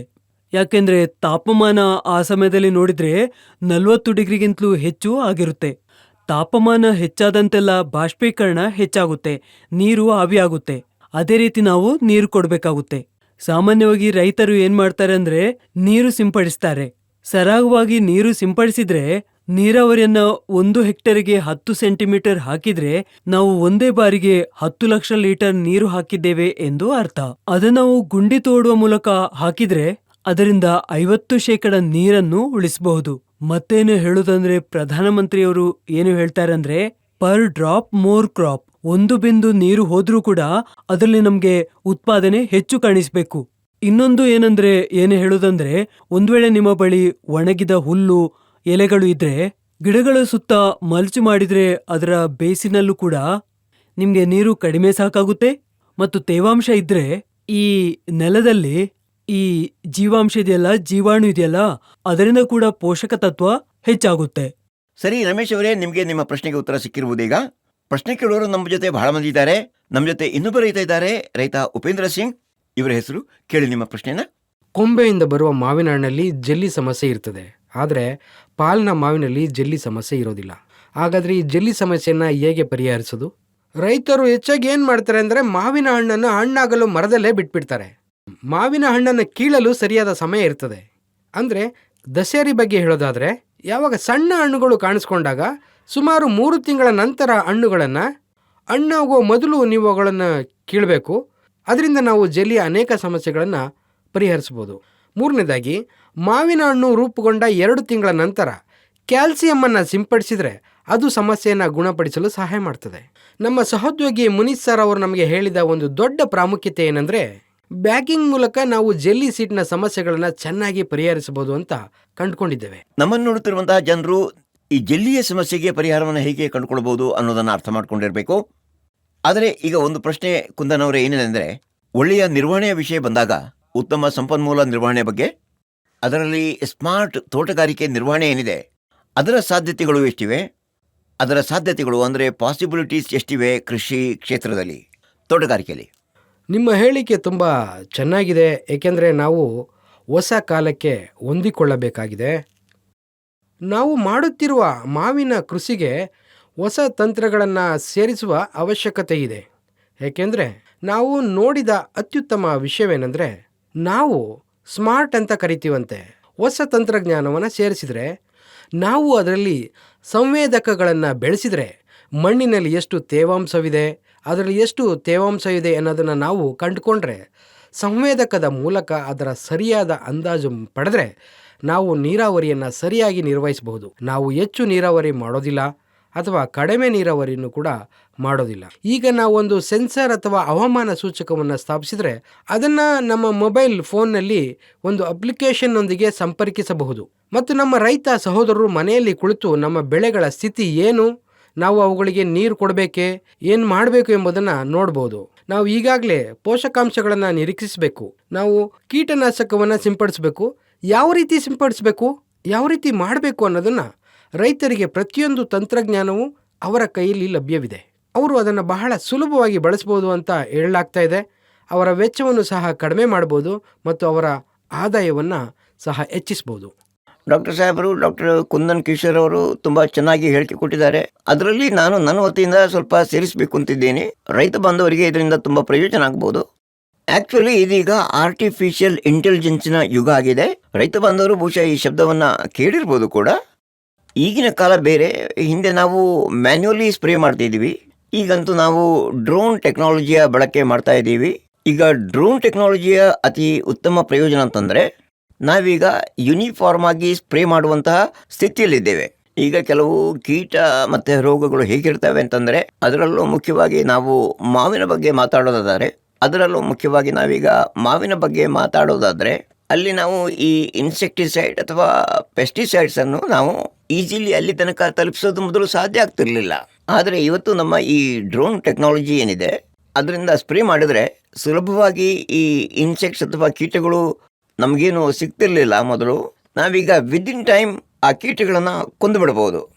ಡ್ರೋನ್ನ ಇನ್ನೊಂದು ಅತಿ ದೊಡ್ಡ ಪ್ರಯೋಜನ ಏನಂದರೆ, ಈಗ ನೋಡಿ ಈ ಪ್ರೋಗ್ರಾಮ್ ನಡೀತಿದೆ, ಇಲ್ಲೆಲ್ಲ ನಮ್ಮ ರೈತ ಬಾಂಧವರು ಒಟ್ಟು ಸೇರಿದ್ದಾರೆ. ಇದು ನೋಡಿದ್ದು ಬಹಳ ದೊಡ್ಡ ತೋಟ. ಈಗ ಇಲ್ಲಿ ಯಾವುದೇ ಒಂದು ಮರದಲ್ಲಿ ರೋಗ ಅಥವಾ ಕೀಟ ಇದೆ ಅಂತಾದರೆ ಅದನ್ನು ಗುರುತಿಸುವುದು ಬಹಳ ಕಷ್ಟ ಆಗ್ಬಿಡುತ್ತೆ. ಇಂಥ ಸ್ಥಿತಿಗಳಲ್ಲಿ ಡ್ರೋನ್ನಲ್ಲಿ ಈಗ ಎಂತಹ ಪ್ರೋಗ್ರಾಮ್ಗಳಿವೆ ಅಂತಂದರೆ, ಅದನ್ನು ಹಾರಿಸಿದರೆ ನಮ್ಮ ಈ ಇನ್ಫೆಕ್ಟೆಡ್ ಅಂದರೆ ಸೋಂಕಿತ ಸಸ್ಯಗಳೇನಿವೆ ಅವುಗಳಿಗೆ ಕೀಟ ಬಾಧೆ ಇದೆಯೋ ಅಥವಾ ಪೌಷ್ಟಿಕಾಂಶದ ಕೊರತೆ ಇದೆಯೋ, ಏನು ರೋಗ ಇದೆ ಅಂತ ಐಡೆಂಟಿಫೈ ಮಾಡುತ್ತೆ. ನಾವು ಅಂತಹ ಒಂದು ಗಿಡವನ್ನು ಟಾರ್ಗೆಟ್ ಮಾಡಿ ಅದಕ್ಕೆ ನಾವು ಟ್ರೀಟ್ಮೆಂಟ್ ಅಂದರೆ ಚಿಕಿತ್ಸೆ ಕೊಡೋದಕ್ಕೆ ಪ್ರಾರಂಭ ಮಾಡಬಹುದು ಮತ್ತು ಆ ಪ್ಲಾಂಟನ್ನು ನಾವು ಸುಲಭವಾಗಿ ಉಳಿಸ್ಬೋದು.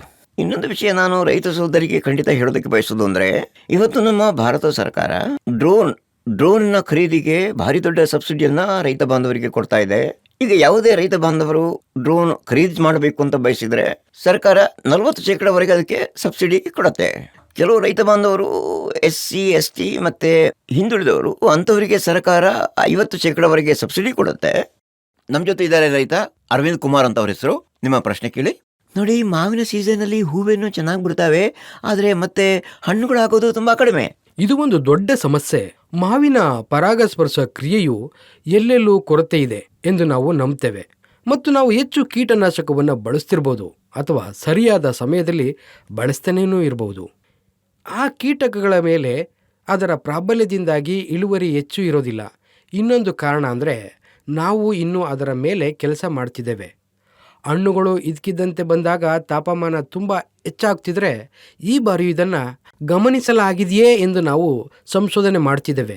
ಆಗ ಆ ಸಮಯದಲ್ಲಿ ಇದರ ಪರಾಗಸ್ಪರ್ಶವು ಬಹಳ ಕಡಿಮೆ ಆಗ್ತಾಯಿದೆ ಮತ್ತು ಹಣ್ಣುಗಳ ಸಂಖ್ಯೆಯು ಕಡಿಮೆ ಆಗ್ತಾಯಿದೆ. ಇದು ಈ ಎರಡೂ ವಿಷಯಗಳಿಗೆ ಸಂಬಂಧಿಸಿದೆ. ನಮ್ಮ ಪರಿಸರದಲ್ಲಿ ಹೆಚ್ಚಿನ ಉತ್ಪಾದನೆ ಕಡಿಮೆಯಾಗಲು ಇದು ಒಂದು ದೊಡ್ಡ ಕಾರಣವಾಗ್ತಾ ಇದೆ. ಬಹಳ ಒಳ್ಳೆಯ ವಿಷಯವನ್ನ ಹೇಳಿದಿರಿ ಡಾಕ್ಟರ್ ಸಾಹೇಬ್ರೆ ನೀವು. ಮತ್ತೆ ಈಗ ಈ ನಮ್ಮ ಕೃಷಿ ಚೌಪಾಲ್ ತನ್ನ ಉತ್ತುಂಗದಲ್ಲಿದೆ. ನಮ್ಮ ಕೃಷಿ ಚೌಪಾಲ್ ಮುಂದೆ ಕೂಡ ಜಾರಿಯಲ್ಲಿ ಇರುತ್ತೆ. ಆದರೆ ಈಗ ಒಂದು ಅಲ್ಪ ವಿರಾಮದ ಸಮಯ. ಬ್ರೇಕ್ನ ನಂತರ ತಮಗೆ ಮತ್ತೊಮ್ಮೆ ಸ್ವಾಗತ. ನೀವು ನೋಡ್ತಾ ಇದ್ದೀರಿ ಕೃಷಿ ಚೌಪಾಲ್. ಮತ್ತೆ ಈಗ ನಮ್ಮ ಈ ಕಾರ್ಯಕ್ರಮವನ್ನು ಮುಂದುವರಿಸುತ್ತಾ ಇನ್ನೂ ಕೆಲವು ಕೃಷಿ ವಿಜ್ಞಾನಿಗಳು ನಮ್ಮ ಜೊತೆಯನ್ನು ಸೇರ್ಕೊಂಡಿದ್ದಾರೆ. ದೂರದಿಂದ ಬಂದಂತಹ ರೈತ ಬಾಂಧವರು ಅವರು ಪ್ರಶ್ನೆಗಳನ್ನ ಕೇಳಬಹುದು. ನಮ್ಮ ಜೊತೆಗಿದ್ದಾರೆ ಅವರು. ಈ ಕೃಷಿ ಚೌಪಾಲ್ನ ಶೋಭೆ ಹೆಚ್ಚಿಸಿದ್ದಾರೆ. ಬನ್ನಿ ಈಗ ಇದನ್ನು ಪ್ರಾರಂಭಿಸೋಣ. ICAR ಕೇಂದ್ರೀಯ ತೋಟಗಾರಿಕಾ ಸಂಸ್ಥೆಯ ಪ್ರಧಾನ ವಿಜ್ಞಾನಿ, principal scientist doctor Harishchandra Singh ಅವರು ನಮ್ಮ ಜೊತೆಗಿದ್ದಾರೆ. ತಮಗೆ ಆತ್ಮೀಯವಾದಂತಹ ಸ್ವಾಗತ. ಡಾಕ್ಟರ್ ದೀಪಕ್ ಸಿಂಗ್ ಉತ್ತಮ ಬೆಳೆ ಉತ್ಪಾದಕರು, ಅವರಿಗೂ ತುಂಬಾ ಸ್ವಾಗತ. Principal scientist doctor Prabhat Kumar Shukla ಅವರು, ನಿಮಗೂ ಕೂಡ ಆತ್ಮೀಯವಾದ ಸ್ವಾಗತ. ನಮ್ಮ ಜೊತೆ ಅನೇಕ ರೈತ ಬಾಂಧವರಿದ್ದಾರೆ. ಸರಿ, ಈಗ ಈ ಕಾರ್ಯಕ್ರಮದ ಪ್ರಾರಂಭ ಏನಿದೆ, ರೈತ ಬಾಂಧವರೊಬ್ಬರ ಪ್ರಶ್ನೆಯಿಂದ ಪ್ರಾರಂಭಿಸೋಣ. ರೈತ ರಾಮಕಿಶೋರ್ ಅವರು ನಮ್ಮ ಜೊತೆಗಿದ್ದಾರೆ. ಸರಿ, ಪ್ರಾರಂಭಿಸಿ. ನಮ್ಮ ಪ್ರದೇಶದಲ್ಲಿ ವಿಶೇಷವಾಗಿ ಬೆಳೆಗಳ ಮೇಲೆ ಗುಂಗ, ನಸಿ ಮತ್ತು ಕಟ್ಟಾರಂನಂತಹ ಕೀಟನಾಶಕಗಳು ಬೆಳೆಗಳಿಗೆ ಹಾನಿ ಮಾಡ್ತವೆ. ಔಷಧಿಗಳ ಬಗ್ಗೆ ಹೇಳ್ತೀನಿ. ಕೆಲವು ಬಳಕೆಯಲ್ಲಿರುವ ಔಷಧಿಗಳಿವೆ, ಕೆಲವು ಹೊಸ ಔಷಧಿಗಳು ಮಾರುಕಟ್ಟೆಯಲ್ಲಿ ಬಂದಿವೆ. ಇವುಗಳನ್ನು ಸರ್ಕಾರ ಅನುಮೋದಿಸಿದೆ. ಅದಕ್ಕೂ ಮೊದಲು ಕೀಟನಾಶಕ ಪರಿಣಾಮಕಾರಿಯಾಗಲು ಬಹಳ ಮುಖ್ಯವಾದ ವಿಷಯಗಳನ್ನ ಹೇಳ್ತೀನಿ. ಮೊದಲು ಮಾಡಬೇಕಾದದ್ದು, ನಾವು ಹಾಪರ್ ಎಂದು ಕರೆಯುವ ಕೀಟ ವರ್ಷ ಇಡೀ ನಮ್ಮ ಮಾವಿನ ತೋಟಗಳಲ್ಲಿ ಮತ್ತು ವಿಶೇಷವಾಗಿ ಚಳಿಗಾಲದ ದಿನಗಳಲ್ಲಿ ಮಾವಿನ ಮರದ ದಪ್ಪ ಕೊಂಬೆಗಳಲ್ಲಿ ಸದ್ದಿಲ್ಲದೆ ಕುಳಿತುಕೊಳ್ಳುತ್ತೆ. ಆ ಸಮಯದಲ್ಲಿ ಅದರ ಸಂಖ್ಯೆ ತುಂಬ ಕಡಿಮೆ. ಆ ಸಮಯದಲ್ಲಿ ನಾವು ಅದರ ಕೊಂಬೆಗಳು ಮತ್ತು ಕಾಂಡದ ಮೇಲೆ ಔಷಧವನ್ನು ಹಾಕಿದರೆ ಈ ಕೀಟವನ್ನು ಬಹಳ ಕಡಿಮೆ ಔಷಧದಿಂದ ನಿಯಂತ್ರಿಸಬಹುದು. ಅದೇ ರೀತಿಯಲ್ಲಿ ನಾವು ಥ್ರಿಪ್ಸ್ ಎಂದು ಕರೆಯುವ ಈ ಕೀಟ ಚಳಿಗಾಲದಲ್ಲಿ ನೆಲದಡಿಯಲ್ಲಿ ಅಡಗಿರುತ್ತೆ. ಆ ಸಮಯದಲ್ಲಿ ನಾವು ಹೊಲಗಳನ್ನು ಉಳುಮೆ ಮಾಡಿದ್ರೆ ಅಥವಾ ನೀರಿನಿಂದ ತುಂಬಿಸಿದ್ರೆ ಅದರಿಂದ ಕೂಡ ಚೆನ್ನಾಗಿ ಇದನ್ನು ನಿಯಂತ್ರಿಸಬಹುದು. ಅಂದಹಾಗೆ ನಮ್ಮ ರೈತ ಸಹೋದರರೇ ಬಳಸುವ ಔಷಧಿಗಳಲ್ಲಿ ಇಮಿಡಾಕ್ಲೋಪ್ರಿಡ್ ಅಥವಾ ಥಿಯಾಮೆಥಾಕ್ಸಮ್ ಅಥವಾ ಲ್ಯಾಂಬ್ಡಾಸಹ್ಯಾಥ್ರೋಲಿನ್ ಸೇರಿವೆ. ಅದೃಷ್ಟವಶಾತ್ ಭಾರತ ಸರ್ಕಾರ ಈ ಔಷಧಿಗಳನ್ನ ಮಾವಿನ ಹಣ್ಣಿನ ಮೇಲೆ ಬಳಸಲು ಶಿಫಾರಸು ಮಾಡಿದೆ. ಆದರೆ ಈ ಔಷಧಿಗಳ ಪರಿಣಾಮ ಕ್ರಮೇಣ ಕಡಿಮೆ ಆಗ್ತಿದೆ. ಭಾರತ ಸರ್ಕಾರ ಲೆವೆಲ್ ಕಲಿ ಎಂದು ಕರೆಯಲ್ಪಡುವ ಕೆಲವು ಹೊಸ ಔಷಧಿಗಳನ್ನು ಪರಿಚಯಿಸಿದೆ. ಅದರಲ್ಲಿ ನಾನು ಹೇಳಲು ಬಯಸುವ ಮೊದಲ ಔಷಧವೆಂದರೆ ವಿಪ್ರೋಫಿಸೆನ್. ಇದು 25 ECಯದು ಬರುತ್ತೆ. ಇದರ ಪ್ರಮಾಣ 1 ರಿಂದ 1.5 ಮಿಲಿಲೀಟರ್ ಮತ್ತು ಅದರ ಪ್ರಮಾಣವನ್ನು ನೀರಿನಲ್ಲಿ ಕರಗಿಸಿ ಸಿಂಪಡಿಸಬಹುದು. ಇದು ರೋಗ ಮತ್ತು ಹಾಪರ್ ಎರಡನ್ನೂ ನಿಯಂತ್ರಿಸುತ್ತೆ. ಇದರ ಹೊರತಾಗಿ ಸರ್ಕಾರ ವಿಶೇಷವಾಗಿ ಟೋಲ್ಫೆನ್ ಪ್ರೈಡ್ ಎಂಬ ಕಾಯಿಲೆಗೆ ಔಷಧವನ್ನು ಪರಿಚಯಿಸಿದೆ. 1 ರಿಂದ 1.5 ಮಿಲಿಲೀಟರ್ ನೀರಿನಲ್ಲಿ ಕರಗಿಸಿದ ನಂತರ ಸಿಂಪಡಿಸೋದರಿಂದ ಉತ್ತಮ ಪರಿಣಾಮ ಬೀರುತ್ತೆ. ಮತ್ತು ಸರ್ಕಾರ ಒದಗಿಸುವ ಮೂರನೇ ಔಷಧ ಮೆಟ್ರೋಜಿಲ್ 50 WG ಎಂದು ಕರೆಯಲಾಗುತ್ತೆ. ನೀವು ಅದರಲ್ಲಿ 3 ಗ್ರಾಮನ್ನು ನೀರಿನಲ್ಲಿ ಕರಗಿಸಿ ಸಿಂಪಡಿಸಬಹುದು. ನಮ್ಮ ನಡುವೆ ಇನ್ನೂ ಅನೇಕ ಮಂದಿ ರೈತರಿದ್ದಾರೆ. ಒಬ್ಬ ರೈತ ಮುಸ್ಲಿವುದ್ದೀನ್, ನಿಮ್ಮ ಪ್ರಶ್ನೆ ಏನು? ನಮಸ್ಕಾರ ಸರ್, ನನ್ನ ಹೆಸರು ಮುಸ್ಲಿವುದ್ದೀನ್. ಕೆಲವೊಮ್ಮೆ ಹಲವು ಬಾರಿ ಸಿಂಪಡಿಸಿದ ನಂತರವೂ ಕೀಟ ನಿಯಂತ್ರಣ ಆಗೋದಿಲ್ಲ ಮತ್ತು ಇದನ್ನು ತಪ್ಪಿಸಲು ನಾವು ಏನ್ ಮಾಡಬೇಕು? ಜೊತೆಗೆ ಇದರ ಸಾಂಪ್ರದಾಯಿಕ ಪರಿಹಾರ ಏನು? ಈಗ ನೀವು ಒಂದು ರೀತಿಯ ಕೀಟನಾಶಕ ನಿಮ್ಮ ತೋಟದಲ್ಲಿ ಮತ್ತೆ ಮತ್ತೆ ಸಿಂಪಡಿಸಿದರೆ, ಈಗ ಡಾಕ್ಟರ್ ಸಿಂಗ್ ಸಾಹೇಬರು ನಮಗೆ ಹೇಳಿದಾರಲ್ಲ, ನಾವು ಬಳಸ್ತಿರುವಂಥ ಔಷಧಿಗಳೇನಿವೆ ಅವು ಈಗ ಅಷ್ಟೊಂದು ಪರಿಣಾಮಕಾರಿ ಇಲ್ಲ ಅಂತ. ಈಗ ಅದೇ ಸಮಸ್ಯೆ, ನೀವು ಕೇಳಿದ ಪ್ರಶ್ನೆಗೆ ಅದೇ ಉತ್ತರ. ಈಗ ನೀವು ಒಂದೇ ರೀತಿಯ ಸರಿಯಾದ ಸಮಯದಲ್ಲಿ ಬಳಸಿ, ಸರಿಯಾದ ಪ್ರಮಾಣದಲ್ಲಿ ಬಳಸಿ ಅಂತ. ಔಷಧವನ್ನು ಪದೇ ಪದೇ ಬಳಸಿದ್ರೆ ಅಲ್ಲಿ ಪ್ರತಿರೋಧಕ ಶಕ್ತಿ ಬೆಳೆಯುತ್ತೆ ಮತ್ತು ಆ ಕೀಟಗಳು ಸಾಯೋದಿಲ್ಲ. ಸರಿ, ಇನ್ನೊಂದು ವಿಷಯ ನಾವು ರೈತ ಬಾಂಧವರಲ್ಲಿ ಕಾಣೋದು ಅಂದರೆ, ಇದು ತುಂಬ ಗಂಭೀರ ಸಮಸ್ಯೆ. ರೈತ ಸಹೋದರ ಔಷಧಿ ಅಂತ ಇರ್ತಾರೆ, ಅಧಿಕೃತ ಔಷಧಿಗಳಲ್ಲಿ ಇರುವಂಥ ದೋಷಗಳು ಯಾವಾಗಲೂ ವಿಜ್ಞಾನಿಗಳು ಹೇಳ್ತಿರ್ತಾರೆ, ನೀವು ಸರಿಯಾದ ಔಷಧ ಬಳಸಿ, ಸರಿಯಾದ ಸಮಯದಲ್ಲಿ ಬಳಸಿ, ಸರಿಯಾದ ಪ್ರಮಾಣದಲ್ಲಿ ಬಳಸಿ ಅಂತ. ಈಗ ಇದರಲ್ಲಿ ಎಲ್ಲಾದರೂ ಕೊರತೆ ಆಯಿತು ಅಂತಂದರೆ ನಿಮ್ಮ ಔಷಧ ಖಂಡಿತ ಪರಿಣಾಮಕಾರಿಯಾಗಿ ಇರೋದಿಲ್ಲ. ಹಾಗಾಗಿ ನೀವು ರೈತ ಬಾಂಧವರು, ನಿಮ್ಮಲ್ಲಿ ನಾವು ಏನು ಹೇಳೋದು ಅಂತಂದರೆ, ಈಗ ಈ ನಿಮ್ಮ ಸ್ಥಳೀಯ ಪ್ರದೇಶದಲ್ಲಿ ಕೃಷಿ ವಿಜ್ಞಾನ ಕೇಂದ್ರ ಇದೆ ಅಂತಾದರೆ ಅವರನ್ನು ಸಂಪರ್ಕಿಸಬೇಕು. ಅವರಿಂದ ಈ ಕುರಿತಾದಂಥ ಮಾಹಿತಿಯನ್ನು ತಗೊಂಡು ಮುಂದುವರಿಬೋದು. ಸರಿ, ಇದೇ ವಿಷಯವನ್ನು ಮುಂದುವರಿಸುತ್ತಾ ಒಂದು ಪ್ರಶ್ನೆ ಇದೆ. ಈಗ ಡಾಕ್ಟರ್ ಸಾಹೇಬ್ರೆ, ನಿಮ್ಮಲ್ಲಿ ಈ ಪ್ರಶ್ನೆ, ಈಗ ಈ ಹಣ್ಣುಗಳು ಏನು ಕಪ್ಪಾಗ್ತವಲ್ಲ ಅದರ ಬಗ್ಗೆ. ಮರದಲ್ಲಿ ಅದು ಕೆಟ್ಟೋಗೋದಕ್ಕೆ ಪ್ರಾರಂಭ ಆಗುತ್ತೆ. ಇದೊಂದು ದೊಡ್ಡ ಸಮಸ್ಯೆ ಆಗ್ಬಿಟ್ಟಿದೆ ನಿಮಗೆ. ನಾನು ನೋಡ್ತಿರುವಾಗೆ ಹಣ್ಣು ಕಪ್ಪಾಗುವಂಥ ಸಮಸ್ಯೆ ಒಂದು ಗಂಭೀರ ಸಮಸ್ಯೆ. ಇದು ನೇರವಾಗಿ ಮಳೆಗಾಲಕ್ಕೆ ಸಂಬಂಧಿಸಿದೆ. ಕೆಲವೊಮ್ಮೆ ಮೇ ಜೂನಲ್ಲೂ ಕೂಡ ಮಳೆಯಾಗತ್ತೆ. ಇದಲ್ಲದೆ ಕೆಲವೊಮ್ಮೆ ಮಾನ್ಸೂನ್ ಬಹಳ ಬೇಗನೆ ಬಂದುಬಿಡುತ್ತೆ. ಹೀಗಾದಾಗ ಹಣ್ಣುಗಳು ಬಹಳ ಕಪ್ಪು ಬಣ್ಣಕ್ಕೆ ತಿರುಗುತ್ತವೆ. ಇದಕ್ಕೆ ಇನ್ನೊಂದು ದೊಡ್ಡ ಕಾರಣ ಅಂತಂದ್ರೆ, ಮರದ ಮೇಲೆ, ಎಲೆಗಳ ಮೇಲೆ ಎಷ್ಟು ಕಪ್ಪು ಶಿಲೀಂಧ್ರಗಳು ಅಂಟಿಕೊಂಡಿರ್ತವೆ ಅನ್ನೋದು, ಎಷ್ಟು ಮಣ್ಣು ಸೇರ್ಕೊಂಡಿದೆ ಅನ್ನೋದು. ಯಾಕಂದ್ರೆ ಮಳೆ ಬಂದಾಗ ಇದು ಅಲ್ಲಿಂದ ತೊಳ್ಕೊಂಡು ಕಾಯಿಗಳ ಮೇಲೆ ಸೇರ್ಕೊಳ್ತವೆ. ಮಳೆ ನಂತರ ಅಂಟ್ಕೊಳುತ್ತೆ, ಮತ್ತೆ ಪ್ರತಿ ಮಳೆ ನಂತರ ಕಾಯಿಯ ಮೇಲೆ ಸ್ವಲ್ಪ ಸ್ವಲ್ಪ ಅಂಟುಕೊಳ್ಳುತ್ತೆ. ಯಾಕಂದ್ರೆ ಇದರಲ್ಲಿ ಶಿಲೀಂಧ್ರದ ಜೀವಾಣುಗಳು ಇರ್ತವೆ. ಆ ಕಾರಣದಿಂದಾಗಿ ಹಣ್ಣುಗಳು ಮಾಗುವ ಸಂದರ್ಭದಲ್ಲಿ ಅದು ಕೊಳ್ತೋಗುತ್ತೆ. ಮತ್ತೆ ಈ ಸಮಸ್ಯೆಗೆ ಅತ್ಯಂತ ಸುಲಭವಾದ ಮತ್ತು ಬಹಳ ಪರಿಣಾಮಕಾರಿಯಾದ ಪರಿಹಾರ ಅಂದ್ರೆ ಹಣ್ಣುಗಳನ್ನು ಚೀಲಗಳಲ್ಲಿ ತುಂಬಿಸೋದು. ಹಣ್ಣುಗಳ ಬ್ಯಾಗಿಂಗಿಗೆ ಬೇರೆ ಬೇರೆ ಸಮಯಗಳನ್ನ ಹೇಳಲಾಗಿದೆ. ಆದರೆ ಇದರ ಬ್ಯಾಗಿಂಗಿಗೆ ಕನಿಷ್ಠ ಹಣ್ಣು 100 ಗ್ರಾಂ ತೂಕ ಇರುವಾಗ ಆಗ ಚೀಲಗಳಲ್ಲಿ ತುಂಬಿಸಬೇಕು.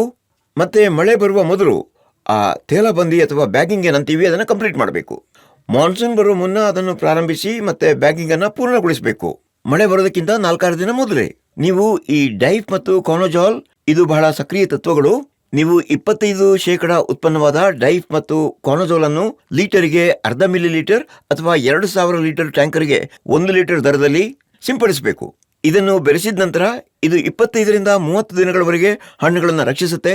ಇಲ್ಲಿ ನಾವು ಹಣ್ಣುಗಳನ್ನು ತೂಕ ಮಾಡುವ ಕನಿಷ್ಠ 25 ದಿನಗಳ ಮೊದಲು ಸಿಂಪಡಿಸಬೇಕು. ಇದರ ಉಳಿಕೆಗಳು ಹಣ್ಣುಗಳಲ್ಲಿ ಉಳಿತವೆ ಮತ್ತು ಅವು ರಫ್ತಿಗೆ ಸೂಕ್ತ ಆಗಿರೋದಿಲ್ಲ.